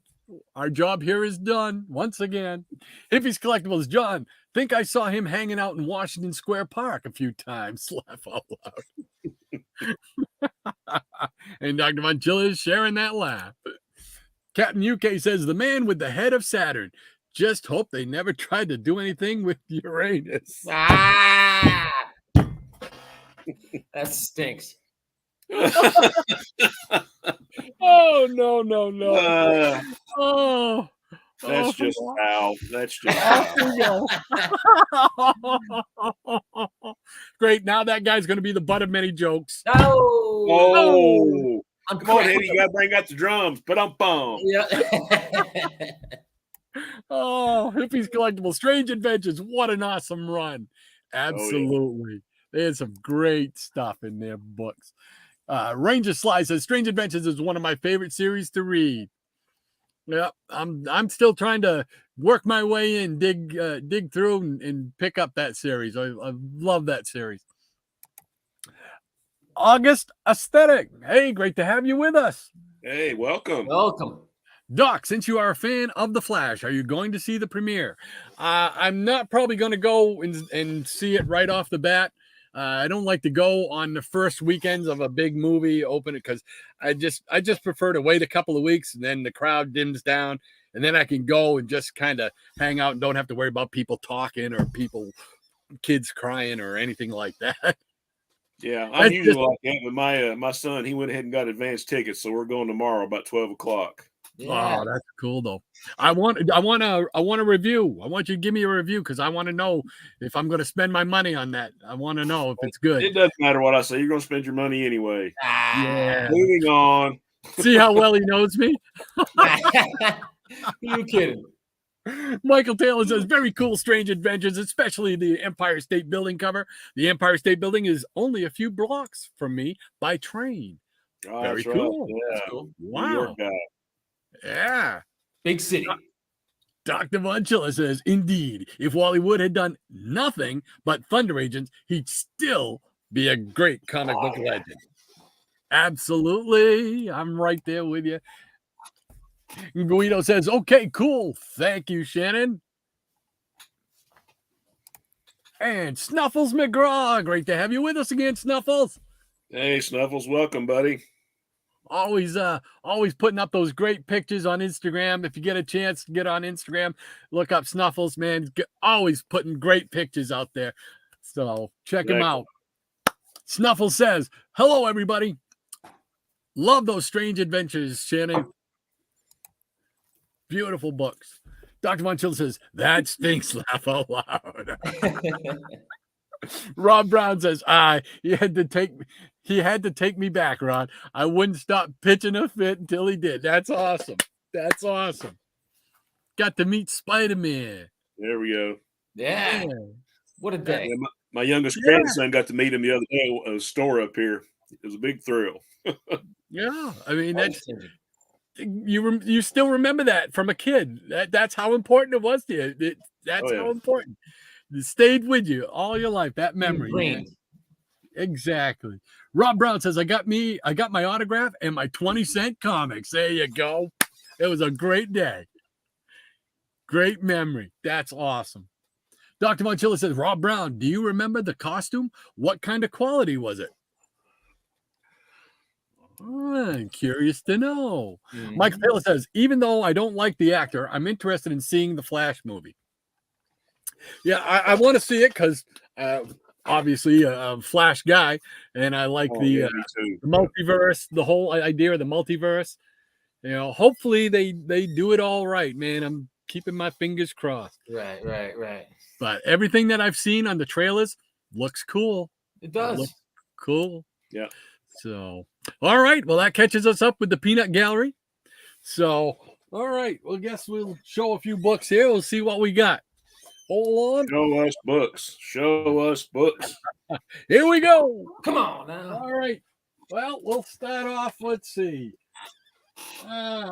I'm not going to buck the trend with DC. I'm going to stick with my DC. So, and I know in honor of our guest, Higgy here, he likes Brave and the Bold, as do Shannon and I both. Yeah. So we'll just show some of those. Oh, baby. Now, yeah, I'm jealous. Can you guys tell me when you're looking at this, what I'm showing right now, is it backwards or is it correct? It's correct. That's correct. Okay, because when I'm looking at it on my thing, for some reason, it started me going backwards, flipped again. I don't yeah. know why. So No, I it's just want to correct. make sure you guys can see it good. That's Yeah. a beauty. That's a beauty. Yeah, that's about as close as I'll get to the origin story of the Justice League right there. So and that one is number 30. That's awesome. That's beautiful, man. And then this is all for you, Higgy, right here. Brave and the Bold, number 34. Oh yeah, baby. Oh wow. Yeah, there's that monster messing up the highway. That's Yeah. it. Hawkman's taking care of it. He's got it. That's it. And I love this cover right here. This is a great Kubrick cover with Hawkman. This is number 35. Yep. Oh yeah. I love it. I just love that. That's so cool. Before Hawkman earned his ears. That's right. He didn't get his warrior wings yet. Right. That's right. That's right. And you showed one earlier with the Shadow Thief on it. Well, here's another one with the Shadow Thief. This is number 36. Boom. Yep. Yeah, I love that. Classic. Great stuff. He didn't earn his wings again. I think in one of those issues he does though. Yeah. Yeah. Let's see. This is number 42. Bingo. Yep. That was the last one I tracked down. I love it. And this is another one that I really like the cover on. Number 43. Mm-hmm. Oh yeah. It's got the wings. Yeah. Yeah, that looks like one of the creatures from Strange Adventures. Oh, Yeah. what were they called? The Warhawks or something? The Manhawks. Manhawks, yeah. And it is number 44. Yeah, that's a great cover. Yeah, I like this one. Is. Oh man, that's nice. A black background. Mm. Nice background. Cool.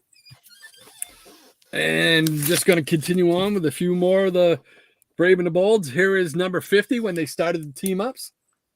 Ooh, Yeah. that's nice. Pulling out the heavy hitters now. You ain't messing around.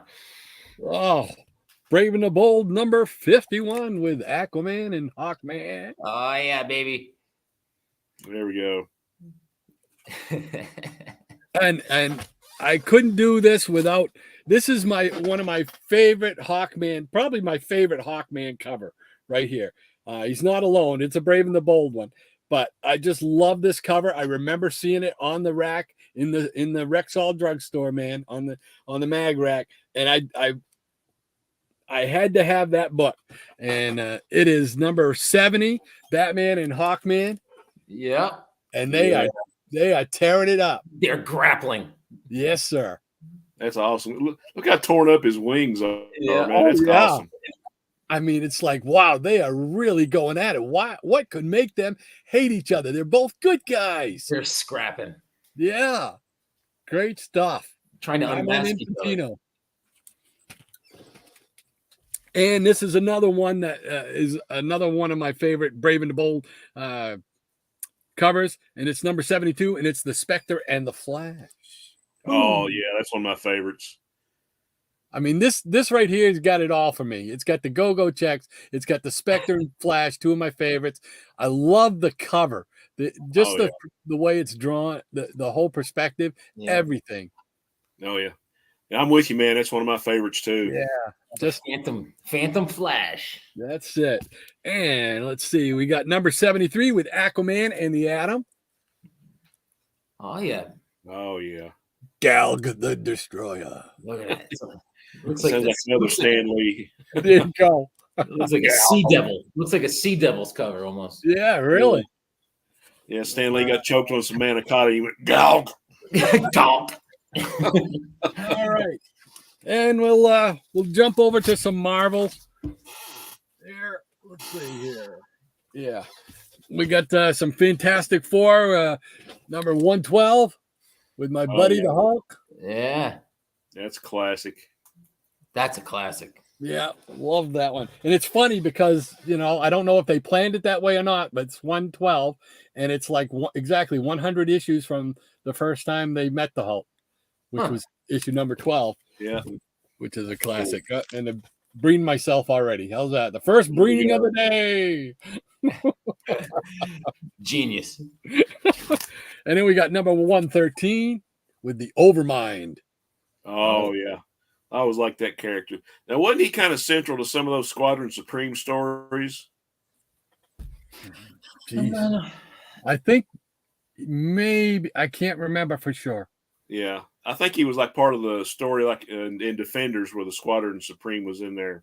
Oh wow. I can check, yeah, I should check that out. That's going back some. Yeah. They tried to undermine the Overmind. Never. Big mistake. Big mistake. Number 114. Who can stop the Overmind? Dun, dun, dun. Yeah, those covers. Look at Reed Richards stretching it, baby. Stretcho. And here we are. We're still 15 cents at 115. Mm-hmm. Still 15, baby. Yeah. Power of the Overmind. Like the next issue was the giant size, right? You got it. Number 25. I mean, number 116 for 25 cents. Square bound, baby. There we go. Yeah. Doomer. Boom. And now we're moving into the 20-cent era. We've got 117. Yeah. Boom, boom. And 118. Oh, yeah. With Lockjaw. Lockjaw, exactly. Lockjaw. Never know where you're going to take him for a walk. That's right. Where are we? Where am I now? 119. Yeah. Uh-oh, Black Panthers he's seen better days. Yeah. Not having a good time. Not having, and I like this one with Gabriel the Airwalker, number 20, 120. Oh yeah, that was my first Fantastic Four right there. Oh really? Yeah. Oh wow. Great image, man. It is. Very cool. And he wound up being he was the Herald for Galactus, right? If I remember correctly, didn't he wind up being a Herald for Galactus at one point? Yeah, something like that. Yeah. Yeah. And okay, just a couple more. We'll show. What do I want to show? We'll show some Green Lantern. How's that? Oh yeah. We'll show some Green Lantern. It's gonna be Hal. So, can you recognize that one? Of course. They talk about well loved. This is well loved. This has got the spine is completely taped. You know, there we go. But it's all together. It's There all you go. one piece. Is that number one? That is number Yep. one. Yeah. Oh wow. So Nice. it's one of those. I don't know, between Green Lantern, the Hercules cartoon. Remember the old Hercules cartoon? Yeah. Where he'd put the ring on. Oh yeah. And the Flash having a ring with his costume on it. I that had to make an impression on me because I always liked rings. I liked rings. And hold on, I'll just bring this over here real quick. We got to get you a Legion flight ring. There you go. There you go. There you go. There's your Legion flight ring right up there. Yeah. Yeah, I got one of those too. Rod, those are great. That's awesome, man. But it's just one of those things. I've always loved rings. Just crazy stuff. And I bring it all back to Green Lantern and Hercules. I got to kiss the ring. Here we go with number. Ring a ding ding. Here we go. Number 7. Ooh, baby. Yeah. Oh my God. I love them. They were very simple covers back then, very simple, straightforward. Basic I like love. this one. This is another well loved. Number 8. Whoa. That's a whoa minus. Yeah. Yeah. Yeah, I love it. Now, see, I remember getting those reprints in the 70s in DC Special. And that's like when I first saw those images. And this one, I love this one. It's different. I don't know, what do they use, that gray tone or something? It's almost like a painted cover. Yeah. That is very cool technique. I don't know what it is. Yeah, it's darker in tone. It's shadowed. That's Yeah. awesome. Yeah. Yeah, they did like that ink wash or something on it. Yeah, something. Here we go with number 9 with Sinestro. Yeah. Classic. It's awesome. And this one here is just kind of, yeah, Say no more. This might be I don't know what's below a whoa minus Higgy, because this is, I believe, number this. I can't even tell what number it is. So you'll have to just look it up, I guess, with Tomare. Just Tomare. Yeah. Yeah. But Yeah. there was obviously it was wet, and there was another comic on top of it. But hey, it's complete, right? You can read it. Yeah, I got some that look like that. Yeah, I think you're right. It must have got wet and something matted on it. Yeah, exactly. But you know what? The story's intact. That's what I wanted. Yeah. You can't just read the cover. You got to read the book. Gotta get in there. They make you smart. There you go. Here we go with number 13 with Egghead the Flash. There he is, Egghead. There we go. Oh, my man, Flash. Man, he's got a headache. That reminds me, he looks like a character David McCallum played in Outer Limits. Oh, remember the alien with the big head? Yes. Oh, man. Oh, here we go with number 14 with Sonar. Yeah. I always liked that character. And another Sinestro with number 15. He's chasing him into a different time or different dimension. That's a nice cover. And we got number 16 with The Secret Life of Star Sapphire. Mm-hmm. And we'll finish this off with number 17. I like this cover. It's just the colors. There's yellow, there's red, there's a black logo with the green inside. It's just big, popping. Oh, yeah. That's cool. All right. So there. We'll see what's going on in the chat. Let's bring everybody back together here again. Yeah. Let's see. That's great stuff, Rod. Well, thank you, sir. That's good stuff, baby. Really appreciate that. Let's see. Where am I? I forgot to save the place, so I have to move back up through. You're in the costume because there's okay. I think we were right here. You know what? Yeah. All right. I remember that. Yeah. And then Lady M says, I met Buffalo Bob and I think the second Clarabelle at my local mall growing up in my early teens. Oh, I didn't know there was a second Clarabelle. I knew the first one was Captain Kangaroo. That's who was originally Clarabelle, was Captain Kangaroo, Bob Keesham.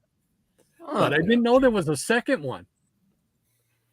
And I just remember, too, that remember the last episode, Clarabelle the Clown never spoke.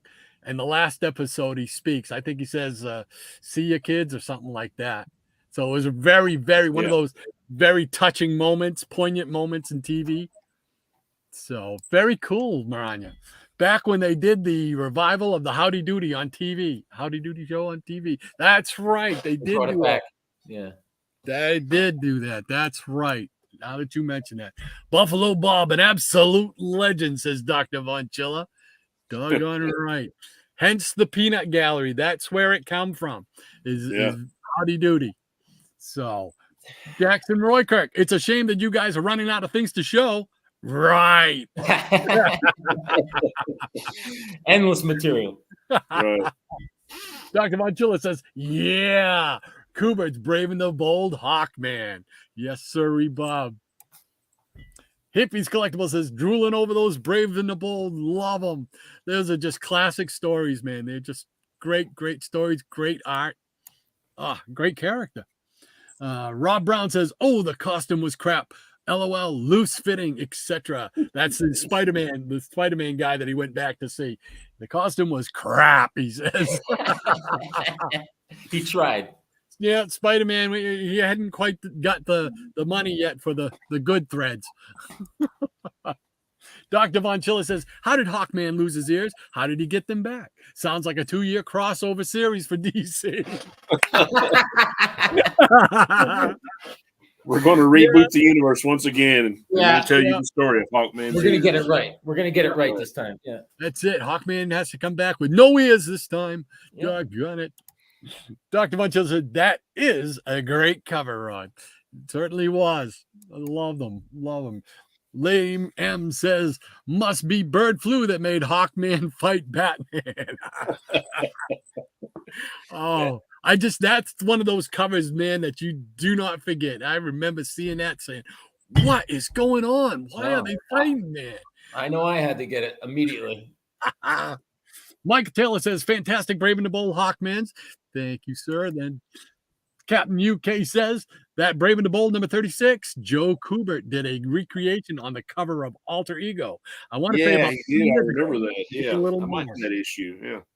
Yeah, great stuff. I mean, it's just imagine if Kubert had done the whole Hawkman series. Imagine that. I mean, granted, the artists that did it were fine and everything, but just imagine Kubert doing it. Yeah, you know, legacy. Oh, that would be beautiful, man. Ranger Slices, that's a great bunch of B&B issues, Rod. Those early Silver Age issues are way out of my modest budget. Well, believe me, they'd be out of my budget today, too. I was lucky enough to get them in the 80s when they were a lot cheaper, and I had a lot more expendable income. I was very, very lucky that way. Jackson Roykirk says, hail gag, gog. August says Von Chilla not only Hawkman losing his ears, but also remember when Dr. Fate had half a helmet. I was not a fan of the half helmet. I never was a fan of that. I don't understand it. Yeah. Hey, did you see on where is it? I think it's Etsy, on that site you can go on and buy things. If you go on there and look up Dr. Fate helmet, there's people making Dr. Fate helmets from 3D printers. Yeah. And some of them are cool. Yeah. Some of them really look. Yeah, they come out nice. Yeah.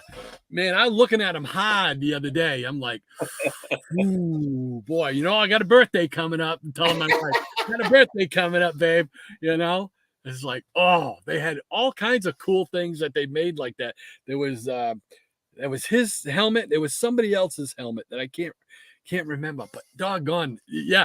If you ever get a chance, go on there. They got all kinds of cool things with, like the Infinity Stones and stuff like that. I want to get the Eye of Agamotto. That was the other thing I was looking at. Yeah, Eye of Agamotto. It lights up, and it's just like, oh, very cool stuff. 3D printer is a game changer. Oh, yeah. I'm like, wow. I mean, they're making helmets, and it's just like, I've thought about it. I'm still thinking about it, because some of those were really, really nice. The classic one, the classic one with the fin. Yes. Oh, yeah. Beautiful stuff, man. Michael Taylor says, Brave and the Bold, Silver and Bronze Age were great. Brave and the Bold, yeah. That was always one of my favorite series. It was just great stuff. We could do a whole episode on just that. Oh, my God. Yeah. Absolutely. Mike Taylor says, Marine. Maranya says, August, good to see you. And August says, thank you, Maranya.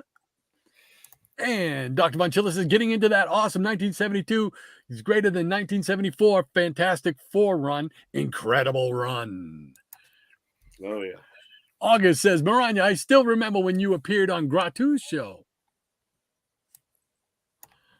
And Michael Taylor says, fantastic FFs. Pun intended. Captain UK says, agreed, John. That run has never had the credit it deserves for me. Very true. Very true. Jackson Roykirk says, Rob, put all those rings on and go mad like Hal did. Yeah.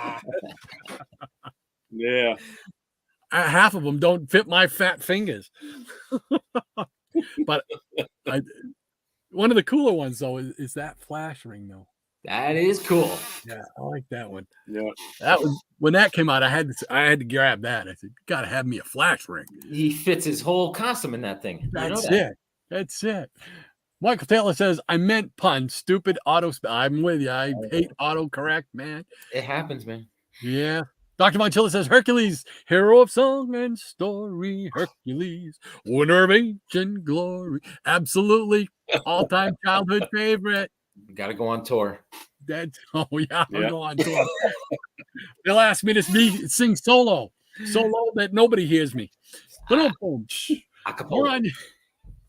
Maranya says, thank you, August. That was a fun time. You can catch me these days on the Geeky Puppet Show channel doing readings with the crew. One day soon, we need to recruit Rod for it. I'm going to do it. I am going to do it. I'm just waiting to get a couple things cleared up, and we'll be ready to go because I do want to do it. It's a lot of fun. Anybody who hasn't seen it, said it before, definitely check out the channel and check out the show. A lot of fun. It's a hoot.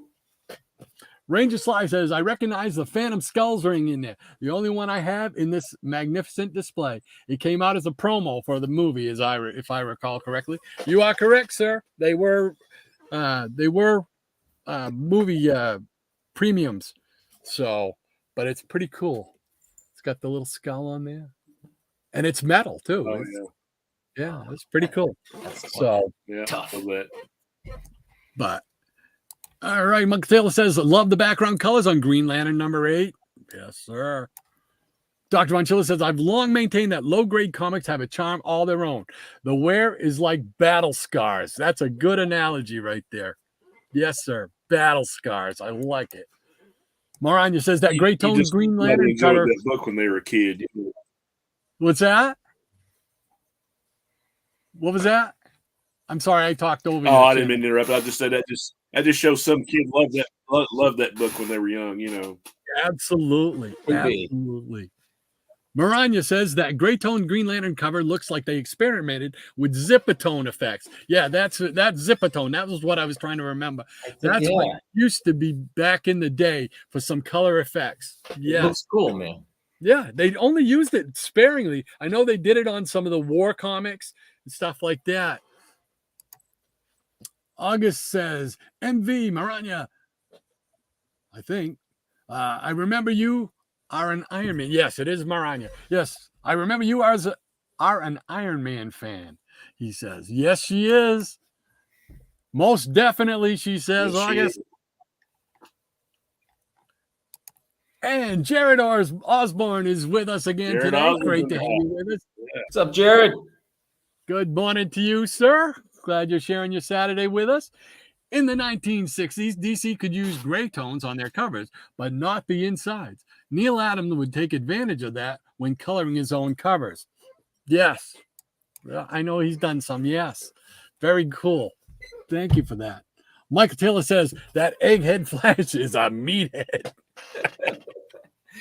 You're a meathead. Meathead. Look at the meathead there. August says, I remember the time Hal Jordan lost his ring because he used to carry it in his pocket when in civilian disguise. He lost the ring because there was a hole in his pocket. Uh-oh. Nerve-wracking. Did Santa Claus bring it back to him? Like in what was it, the Christmas story there? The holiday issue. Yeah. I can't remember what the thing is. The first gift of Christmas. Oh, I can't remember the story now. Anyway, Dr. Von Taylor. I'm creating names now. That's good. Michael Taylor says, great books, Doc. Thank you, Michael. As always. Snuffles McGraw says, some wonderful covers on those Batman. What is it? BATV?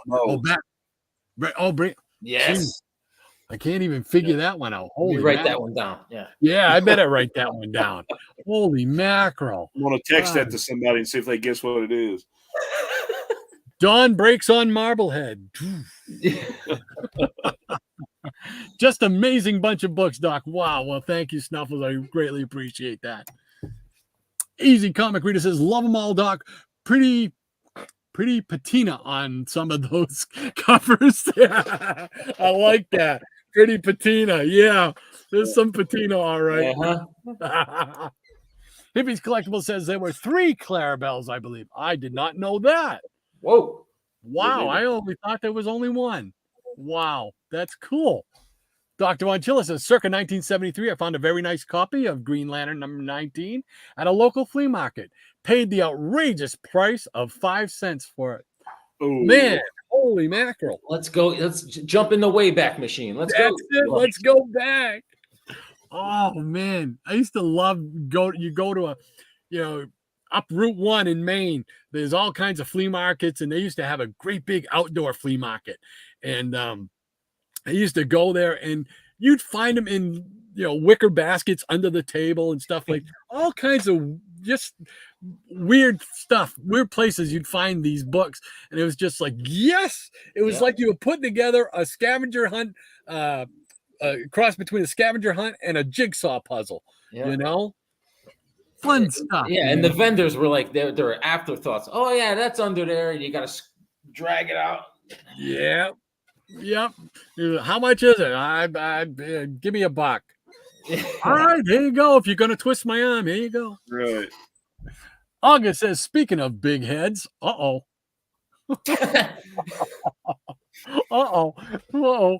Michael Taylor says, this show always flies, especially this one because of a great guest, Higgypop Comics. Absolutely. Agreed. I'm telling you, the fastest 2 hours in comics right here. That's the big head they're talking about. August says, speaking of big heads, the Legion of Superheroes had Evolvo Lad. Oh, wow. Yeah, I remember him. Yeah.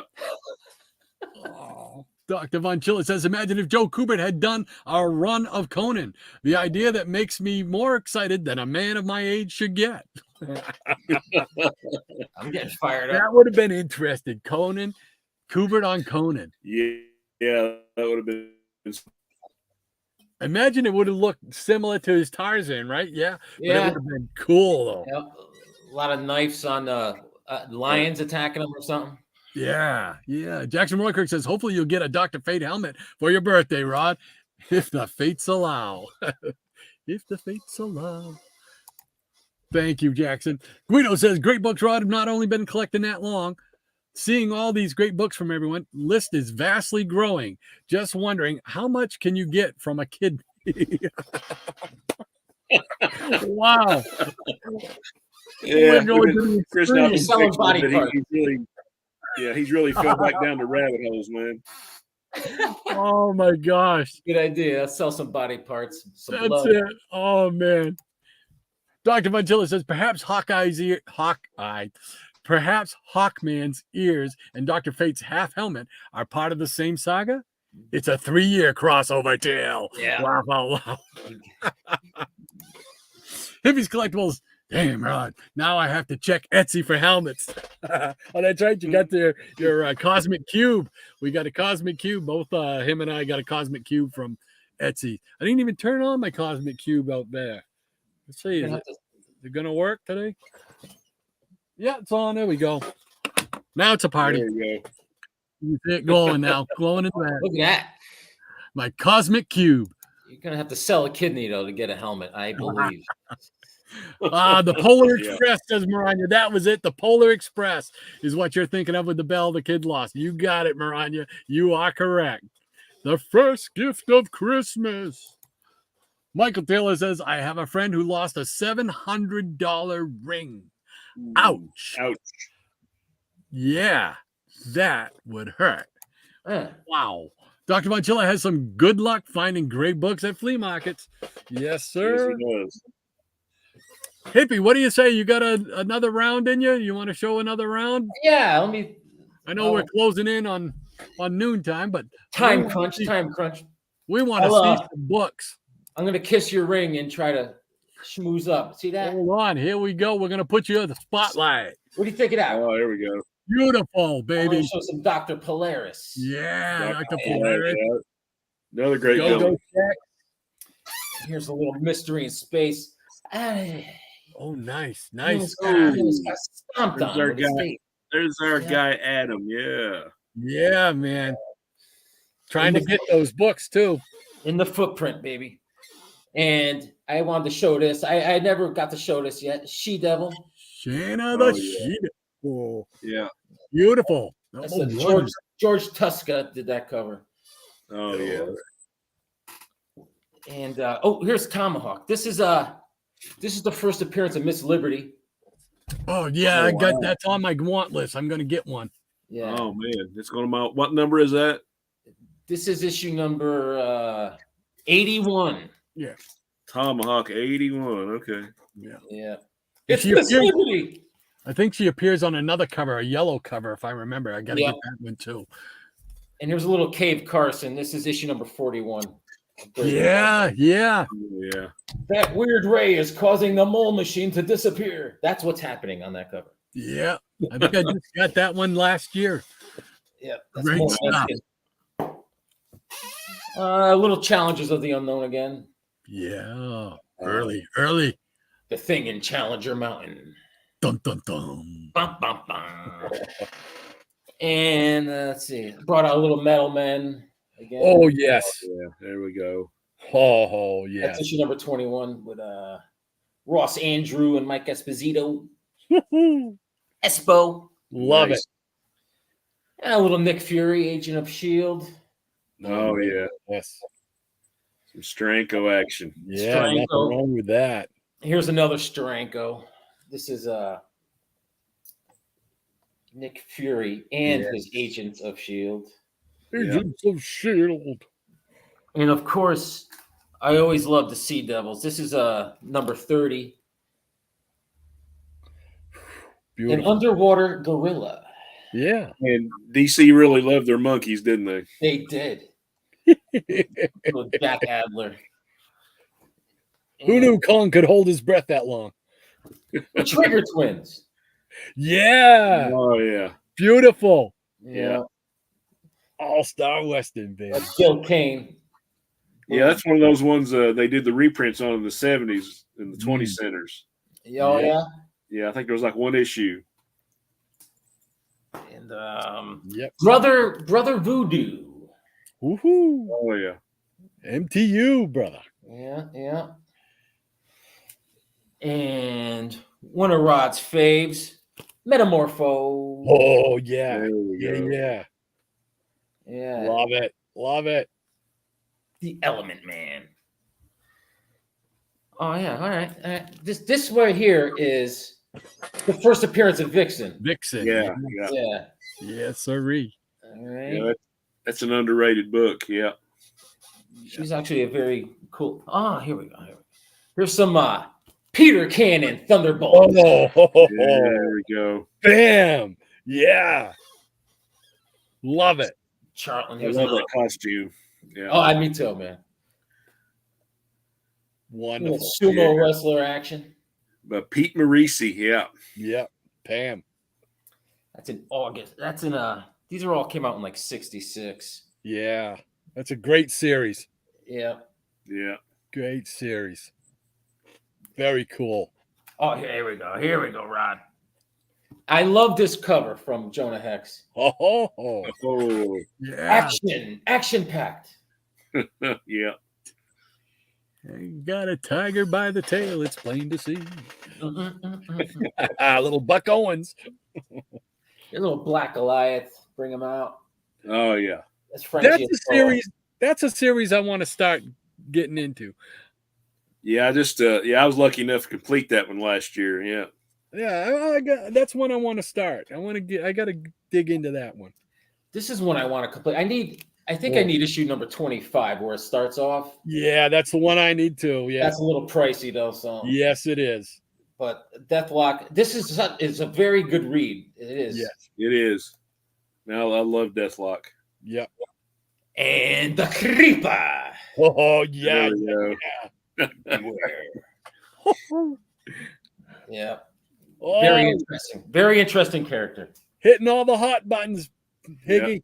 Thorngor. There we go. Yeah. Beautiful. Yeah. That's a run. I was so happy. The strange thing about Thorngor, guys, his hair color changes throughout the series. He's a redhead sometimes. Well, he's got to be himself. Yeah. This is a great book. Oh, yeah. Neil Adams cover, obviously, but there's that helmet back there. Yes, sir.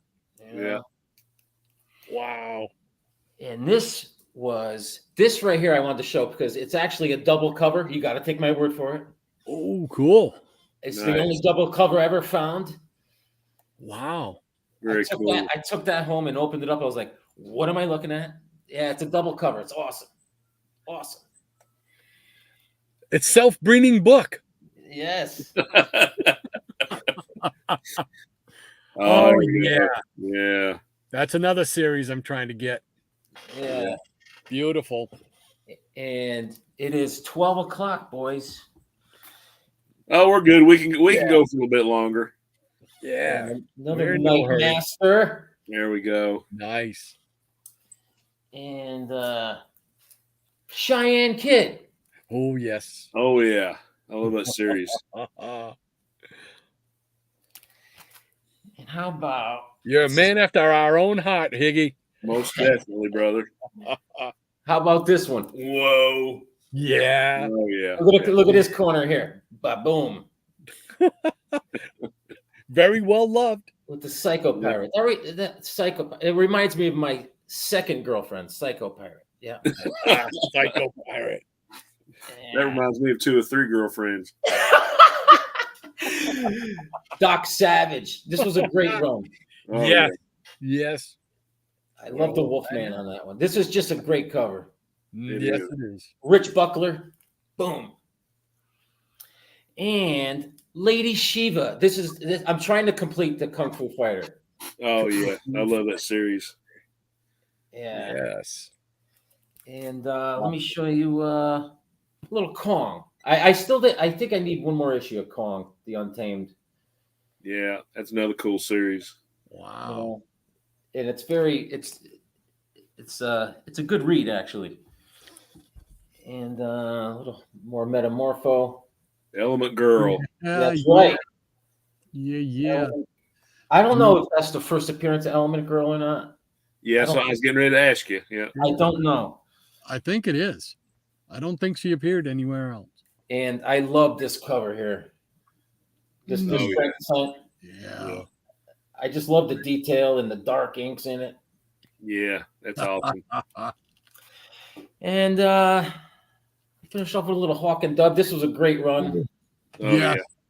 There's Dove being a little crybaby like he always is. Yeah. Yes. Yeah, that was one of the ones I pulled when we were talking before the show. I pulled that series. Yeah. And maybe I'll show you this. Mordro the Mystic. Yeah. Marvel Chillers, baby. And I gotta end it with this here. Because this is Hawkman wearing a scuba tank on it. Yeah. You know what I'm saying? Yeah. Love it. Very cool. Yeah. All That's right. a good cover. Beautiful stuff. Beautiful stuff, sir. Great. Oh, let's check in with the peanut gallery again here. Let's see. Michael Taylor says Dr. Manchilla has some luck finding great books at flea markets. Yes, sir. I believe that's where we left off. Snuffle says the first Clarabelle was Bob Keeshan, who later became Captain Kangaroo. Yes, sirree. Yeah. Knowledge. Guido says, Michael, I did have a little honey hole in a flea market here a few years back, and then they left. Oh, Yeah, it's like 15 minutes this way. I went there a couple times and got some books, and like you said, I went in there like last year, and then they were gone. I'm like, oh no, Packed up and left. packed up and left. Oh. Jackson Roycock says, Shanna. Yeah, weren't we talking about that last night? Rob Tanya Ross played her in a movie or something. Yeah, the actress there, Tanya Roberts. Tanya Roberts. Yeah, I think it was Tanya Roberts. I think she played it. Yeah. Yes, sir. Hippie says, yes, there was Bob and Lou Anderson. Third one, I can't remember. Yeah, I didn't even know that. I didn't know about the second one. I forgot all about the reboot of Howdy Doody. And Michael Taylor says, great Green Lantern cover. Yes, sir. Yeah, they were all great. Yeah. Southern Comic Geek, great. Southern Comic Geek. Great to have you with us again, sir. Thanks for spending your Saturday with us. He says, Shanna, is responsible for destroying more comic value than any other in history. Who knew? She was on the value stamp in Hulk 181. Oh, I did okay. not know Oh, that. is that right? I did Didn't not know that. Is that right? Very cool. It's Never good know that what you're I going to know do here, that. man. Now I want to go find out. I want to go see it. Dr. Von Chilla says, indeed. The first comic dealer I ever met was at the Silver Springs Flea Market in Mechanicsburg, Pennsylvania, circa 1976. His name was Tony, and he had an amazing 3 for $1 box. Oh, can you imagine Wow. that? 3 for a 76. buck. Yeah, can you imagine that? Wow. Clearance sale. Clearance. That makes Yeah. me hurt. Yeah. Hurt Yeah. all over. Moranya says, I first encountered George Tuska art on Iron Man.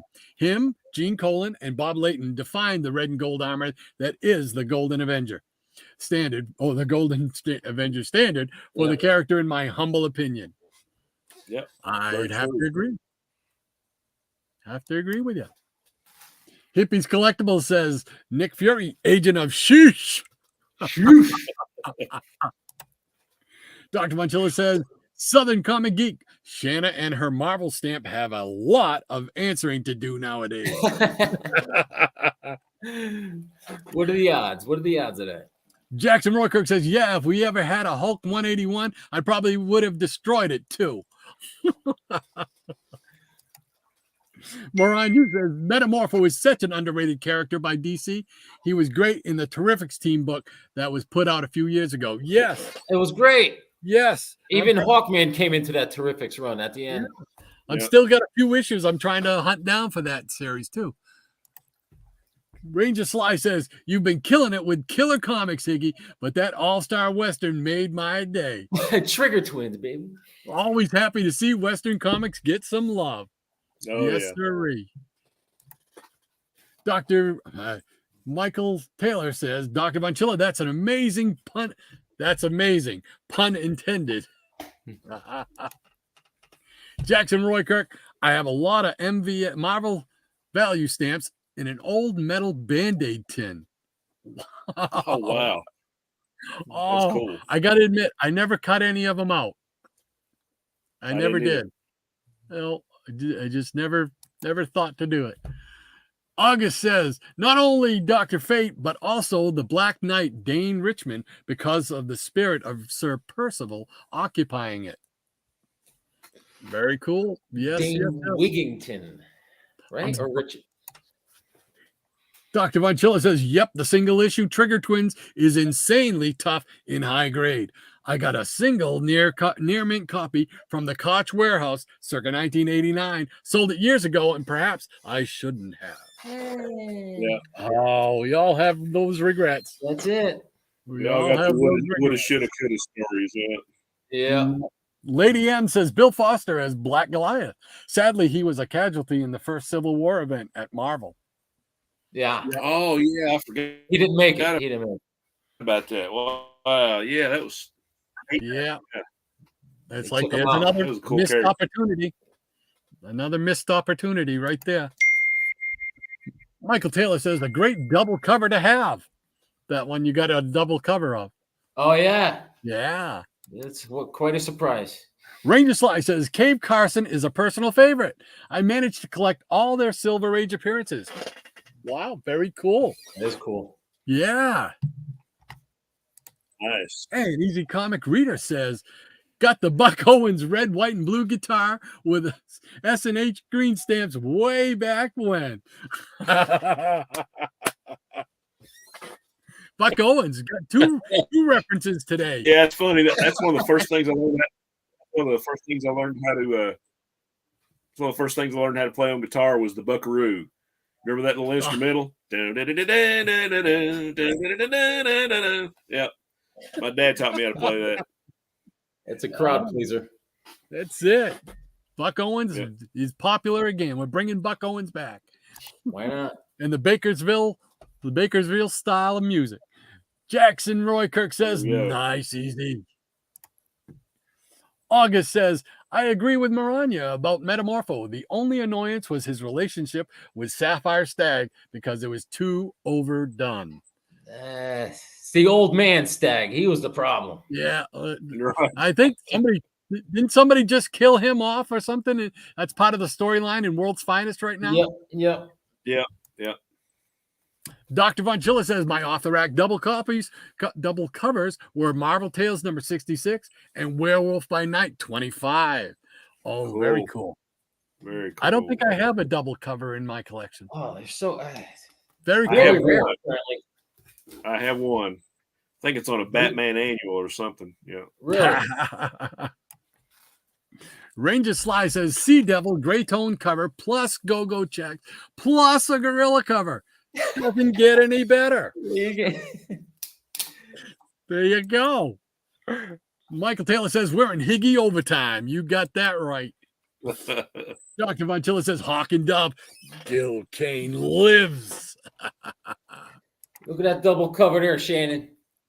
Right? Oh, yeah. Imagine my I love it. surprise. Yeah. I almost felt guilty after I got home. I was like, I should go Yeah. back. If I'd have got that when I was a kid, I'd have probably ripped one of them out as well. It doesn't belong there. Yeah, this is a defect. Yeah. Easy Comic Reader says, holy Hannah, Higgy. Groovy gets there. Right. Mike Taylor says, great books, Higgy. Thanks, Absolutely. Very nice books, Higgy, says Guido. Guido. And Michael Taylor says, Guido, ouch. Dr. Von Chilla says, yeah, I can remember my double covers from the 70s, but ask me what I did 2 days ago, I couldn't tell you. Right there with you. Right there with you, John. All right. We got the same sickness. Yeah. Can remember where I bought a book and what day of the week it was in 1968, but I can't remember what I did this morning. Yeah. remember what it smelled like. That's it. August says, thanks to Rod for the info on Dr. Fate helmet. Hopefully it's not too expensive. I don't think it would be. I don't think it was. I want to say it was like somewhere around $50. Don't quote me, but I think it was around there because if I was considering it, it couldn't have been too expensive. What we should do is buy a 3D printer. Oh, man. Yeah. If I had one of those and learned how to do it and make those things, nobody'd ever see me. I'd be down here. Right. I'd be making all kinds of helmets and costumes and ray guns and all kinds of stuff. Oh my God. That would be so cool. Make a Batmobile. Oh, yeah. Oh, 1966 Batmobile, baby. Absolutely. Yeah. August says, I remember Pete Morisi from Kid Montana books. Yeah. Yes, sir. Yeah. Now, he was the one who, he was the policeman, right, that moonlighted? Yeah, he worked for the police department, and they weren't allowed to moonlight, so that's why he had to put that little Pam thing in there so they wouldn't know who it was. That's right. Yeah, sneaky. Snuffles McGraw says, Higgypop, a fantastic variety of books, and with great covers, like candy for the eyes. Yes, sir, Bob. Dr. Monchilla says, I never cut my value stamps out either, Rod, even after ordering the stamp albums. I never even got the stamp albums. Yeah. But I didn't. I never did. I never cut them out.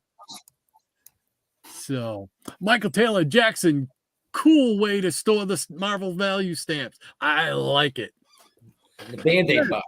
The Band-Aid tin. Yeah, Band-Aid tins were great for it. We used to keep marbles in them. We'd keep some of our plastic army men in them. We kept them in everything, man. See, I love it. When people bring things up, it brings back memories like that. Wonderful. That's why we do this. Dr. Von Chilla says, the first thing I learned on the guitar was the Grateful Dead's One More Saturday Night. Awesome. Great. Michael Taylor says, Jackson, just don't stick them on a wound. What? You'd be the coolest kid, the coolest wounded kid ever. Heck yeah. August says, the Psycho Pirate issue you showed is innovative because he could cause any emotion. Along those lines, there is an actual hair salon locally named Envy No kidding.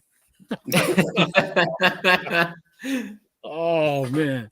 The things you learn on this show. Yeah. Well, what do you say, Shannon? You want to show some more? Yeah, I'll just show a little stack, and then you can show some, and I'll try not to drag it out too long. Oh no, take it. We just want to. We're just here to see books and share memories, baby. Eye candy. You got it. That's it. Knocked one of my bases over there. Don't damage the base. Yeah, I'll show this one. I don't think I've shown it in a video on my channel, but I just got this last week along the flash lines. Oh, I love that cover. Yes, Shadow. Yeah. Great book. Yeah, I think I might have been telling either one or both of you guys. I think this is like completes like all the Jay Garrick Flash team ups in the Flash title through the Silver and Bronze Age anyway. Yeah. So I might be doing a video like that for too long. Awesome. Yeah. And go back to some more science fiction. We got some weird science fantasy number 24. Cool. Oh There's an yeah. Eclipse. Yeah. Al Feldstein on the cover, man. I've got like some illustration board on my drawing board where I'm actually trying to do a copy of this. But I love that cover, man. It's just so awesome. Yeah, that is nice. And we're kind of on a Flash / Adam Strange gig here. One of my favorite covers. Yeah. Yes, sir. Oh, nice. In all its glory. Yes, sir. Zeta beaming it. Zeta beam. As far as the Strange Adventures, I got the Dead Man Run and all that, but I probably enjoyed these probably just as much or more, when I was a kid, because I love the sci-fi stuff. And number 218, another Neil Adams. Oh yeah. Yeah, that's cool. Classic. This is a cover 219, New York.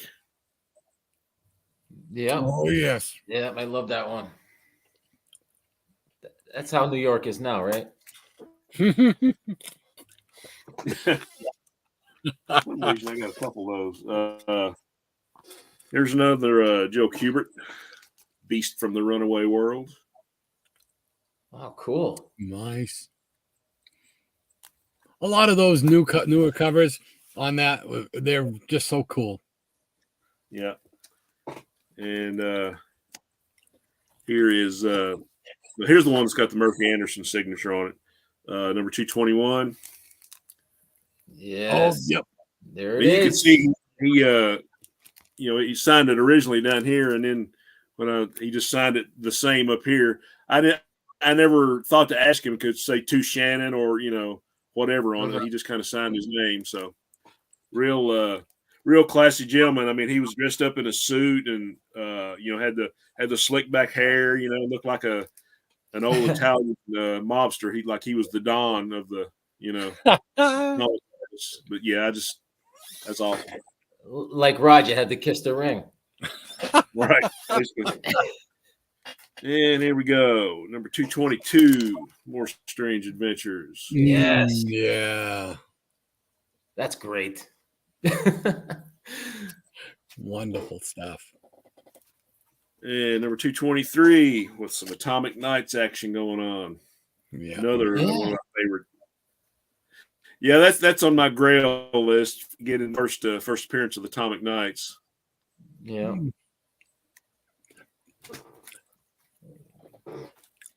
Right on some Dalmatians. Right. Yes, that's one of my faves. Yeah. Very cool. And got a couple more. Here's another Joe Kubert classic. Number 225. Oh, cool. Nice. Wow. And last one when they went to the 25-cent Giants. Another just awesome stories and awesome cover in this one. Number 226. Oh wow. Oh yes. Yep. I don't think I saw that one before. That's cool. Yeah, got some. Very neat. We got Bobby Kennedy up there. Sure. Yeah, right. And, It looks like him. Yeah. All right. I'll get off here with that one. Whoa, okie dokie. Nice stuff. We'll quickly take a peek here. We got Jackson Roy Kirk says, laugh out loud, Michael. No way. I'll just rub dirt on my wounds. I'll put those Marvel stamps on there. He says, remember, that's what you used to do when you were a kid. You got a scrape or a boo-boo. Hey, man, rub dirt on it. Walk it off. Get back on that big wheel. Let's go. That's it. Right. Doesn't matter if you get infection and your arm amputated. Yeah. Infection. Cut my head off. Just throw some dirt on it. Walk it off. Come on. You're Michael all right. Very cool, Flash Silver. Yes, sir. Dr. Montilla says, anything that delays me from the drudgery of cutting my grass. Keep on trucking, fossils. We're doing our best. Quite enough Sayer says, what kind of grass you talking about, Chilla? Michael Taylor says, very cool, weird worlds. I like how they have the rocket taken off on the side. Yeah. Dr. Montilla says, quite enough, Sayer. I live in Pennsylvania, so it's not so fun. It's the not so fun kind. NSF. Murphy Anderson signed. Wow, says Hippies. Bingo. Yeah. That book will never leave my collection. Yeah. Michael Jackson says Michael Taylor says Jackson smart. Dr. Montilla says Strange Adventures number 225, a blazer of a book. Yes, sir. Rob Brown says, okay, guys, I'm sorry. I'm a bit sick this morning. Not sure what's going on. I'll catch the rest of the show later. Have a safe weekend. Well, Rob, I hope you feel better, man. Yeah, man. Hope you feel better soon. Yeah. And thanks so much for spending your morning with us. We really appreciate it. We appreciate you. Take care and get well. Michael Taylor says, nice book, Shannon. Easy Comic Reader says, covers are strange when you're a collector. Love it. Maranya says, hope you feel better soon, Rob. Yes, we all do. Get well soon, Rob, from Dr. Von Chilla. Excellent books, Shannon, especially the Strange Adam Strange ones. Hippie says. Thank you, sir. And Gratu says, great show today. Well, thank you, Gratu. Appreciate that. Don't forget to check out Gratu in the Hotel Orloff. Yeah. Chance. Absolutely. Jackson Roy Kirk. See you, Mr. Brown. Rest up, sir. And Guido says, Strange Adventures covers look real good. Thanks for showing them, Shannon. Thank you, sir. Michael Taylor says, great show as always, especially this one. Thank you, sir. And Rob, feel better, he says. And Guido says, fast recovery, Rob. Absolutely. Dr. Montilla says, fabulous show. Great to see Higgy here. Hope to see y'all next week. Absolutely. Same bat time, same bat channel. Bingo. Take care, Rod, Shannon, Higgy, and all the wonderful nutty members of the Peanut Gallery. Stay safe out there. Read those back issues. Absolutely. And Michael Taylor says, hey, Gratu. And Captain UK says, take care, Rob. And Easy Comic Reader says, well, after today's show, I'm a whole lot smarter. Snuffles McGraw says, some nice Strange Adventure books. Very cool, Shannon. Thanks, sir. So, all right, what time we got? We got 12:23. All right, we'll just show a few books here real quick, and then we'll do our thing. We'll all get on. Let's see here. All right, we'll do some Adams here. Whoops, where did everybody go? There we go. All right, here we go. Real quick, rapid fire, the lightning round. We got Adam number 4. Ooh, look at that baby. Boom. Nice bright yellow cover. And then we got Adam number 5. Oh, Lord. Wow, that's a great cover. That is great. Never seen I that like one. this one. This one too. Number 6. Oh wow. Oh, Highwayman. Yeah, it's a time Man. pool story. Back in the time pool. It looks like Chris Christopherson on that horse. Hey. Careful. I was thinking John Cleese from Monty Python, you know. Give me Run your away! lupins. Run away! Give me your lupins. I want your lupins. Here we go, Higgy. The Atom, number 7, baby. That's the one, baby. The cosmic camera. Oh wow, I've never seen that one either. One of my faves. I Yes. wonder how they struck up a friendship, you know? They're pals, man. They're pals. That's it. When Hawkman says, "Hey, he's my little buddy," he ain't kidding. He ain't fooling around. Number 8. Yeah. Dr. White. I just got that at the flea market a couple weeks ago. Yes, Yeah. sir. I just got that last year. It's a good one. So great. And we got number 9. Yeah, man. Phantom Double. And we'll round it out here with Super DC Giant. This is number S26, and it's Aquaman. Oh yeah, baby. That's a good one. That's just a great looking comic. Yeah. This is one I remember, not this particular exact issue, but this issue was one that one of my friends in like 5th grade, I think, he had this book, didn't want it anymore, had it. I don't know why he brought it to school, but he said he didn't want it anymore. I said, I'll take that. I think I traded him comics. Yeah. I think I traded him a pair of dice, you know, just a regular pair of dice. You know? Man, It was like, that's a great way to barter right there. Right. yeah. I Like, mean, I'm not shooting craps anymore. I'll take the that's comic. it. That's it. There you go. But if you're gonna bet on 7 every time. Yeah, right. Oh, well, we'll round up the chat one more time here. Check with the Peanut Gallery. Let's see. Let's see. Michael says, "Hey, Gratu." And Captain UK says, "Take care, Rob." Yes, sirree. Easy Reader says, "Well, after today's show, I'm a whole lot smarter." Easy. I think we all are, thanks to Higgy.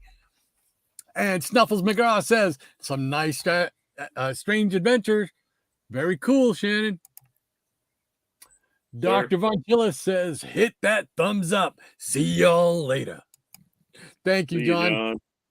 Thank you for being here, buddy.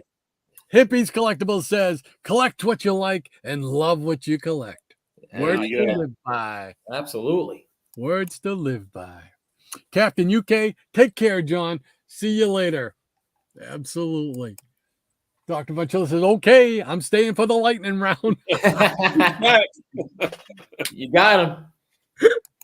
There we go. Michael Taylor says, "Very cool, Adam number 5." Yeah, they just those old Silver Age books, man. What can you say? They're beautiful.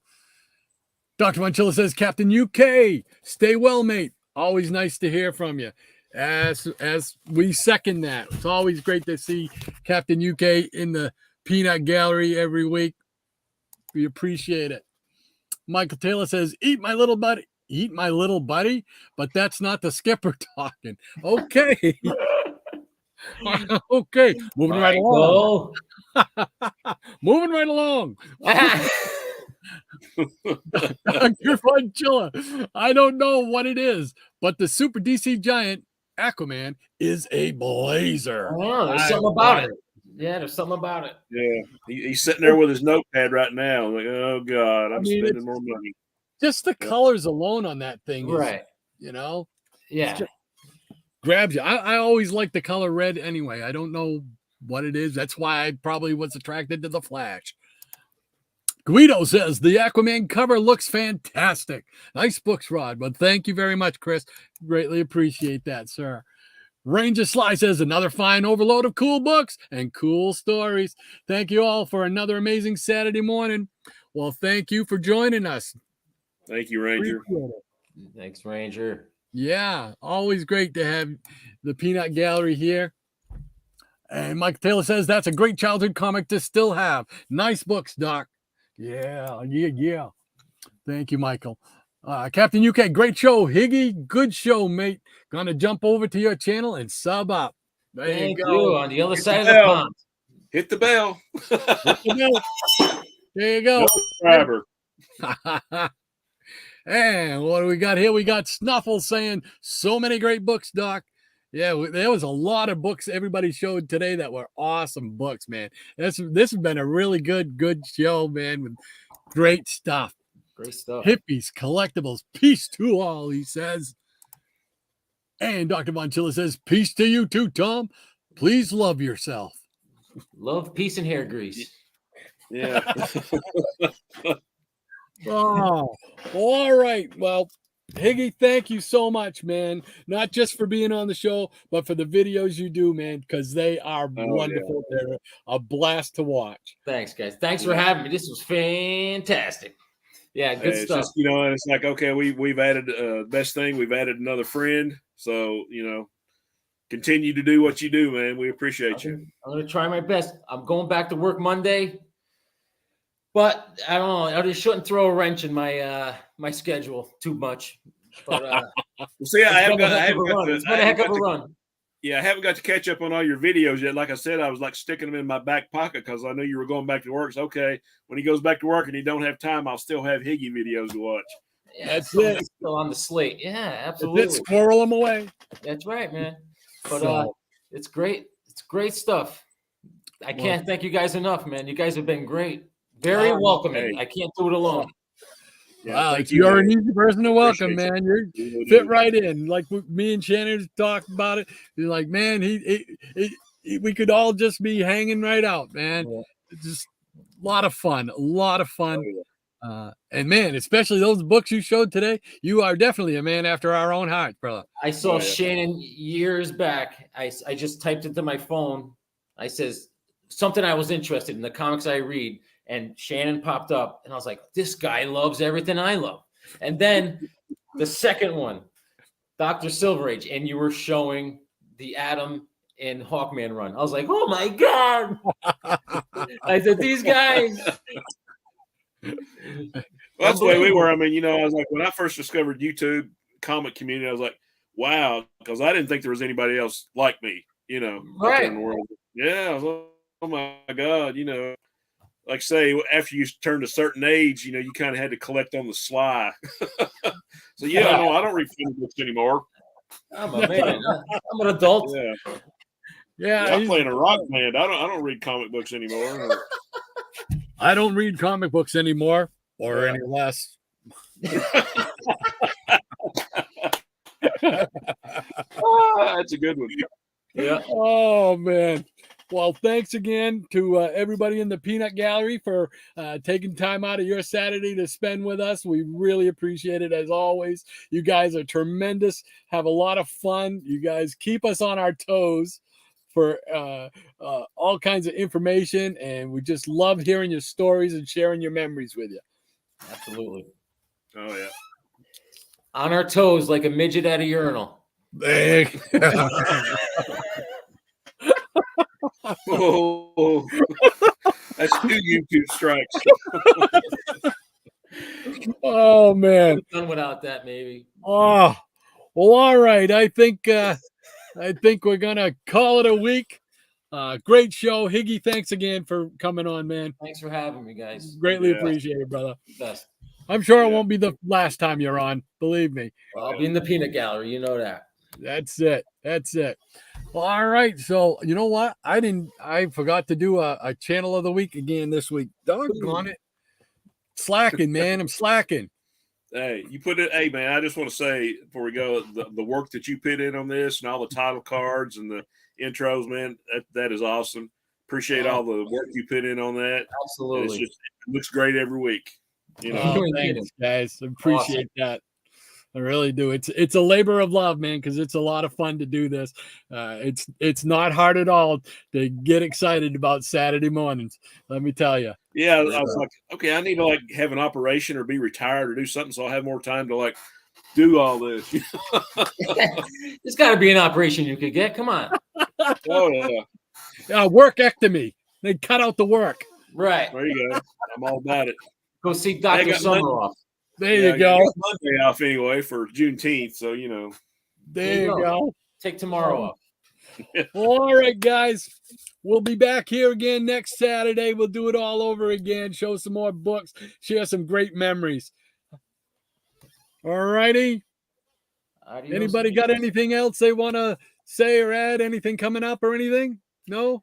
No. Just great to be here. Just man. everybody have a happy Father's Day. You and your Yeah. families. Me and my wife are going to see my folks today, and we're going to do Father's Day up there today. And like I said, my son's taking me to see the Flash tomorrow, so it's going to be a good weekend. Yeah, that's going to be fun. Yeah, Yes, happy Father's Day to all the fathers out there. Yeah. I forgot it was Father's Day this weekend. Holy man. Yeah. Maybe I will get that Dr. Fate helmet after all. You never know. Father of the Year award. So, boom. So, all right, guys, we'll see you next week. Peanut Gallery, take care. Thanks again, and we'll see you next week. Off we go.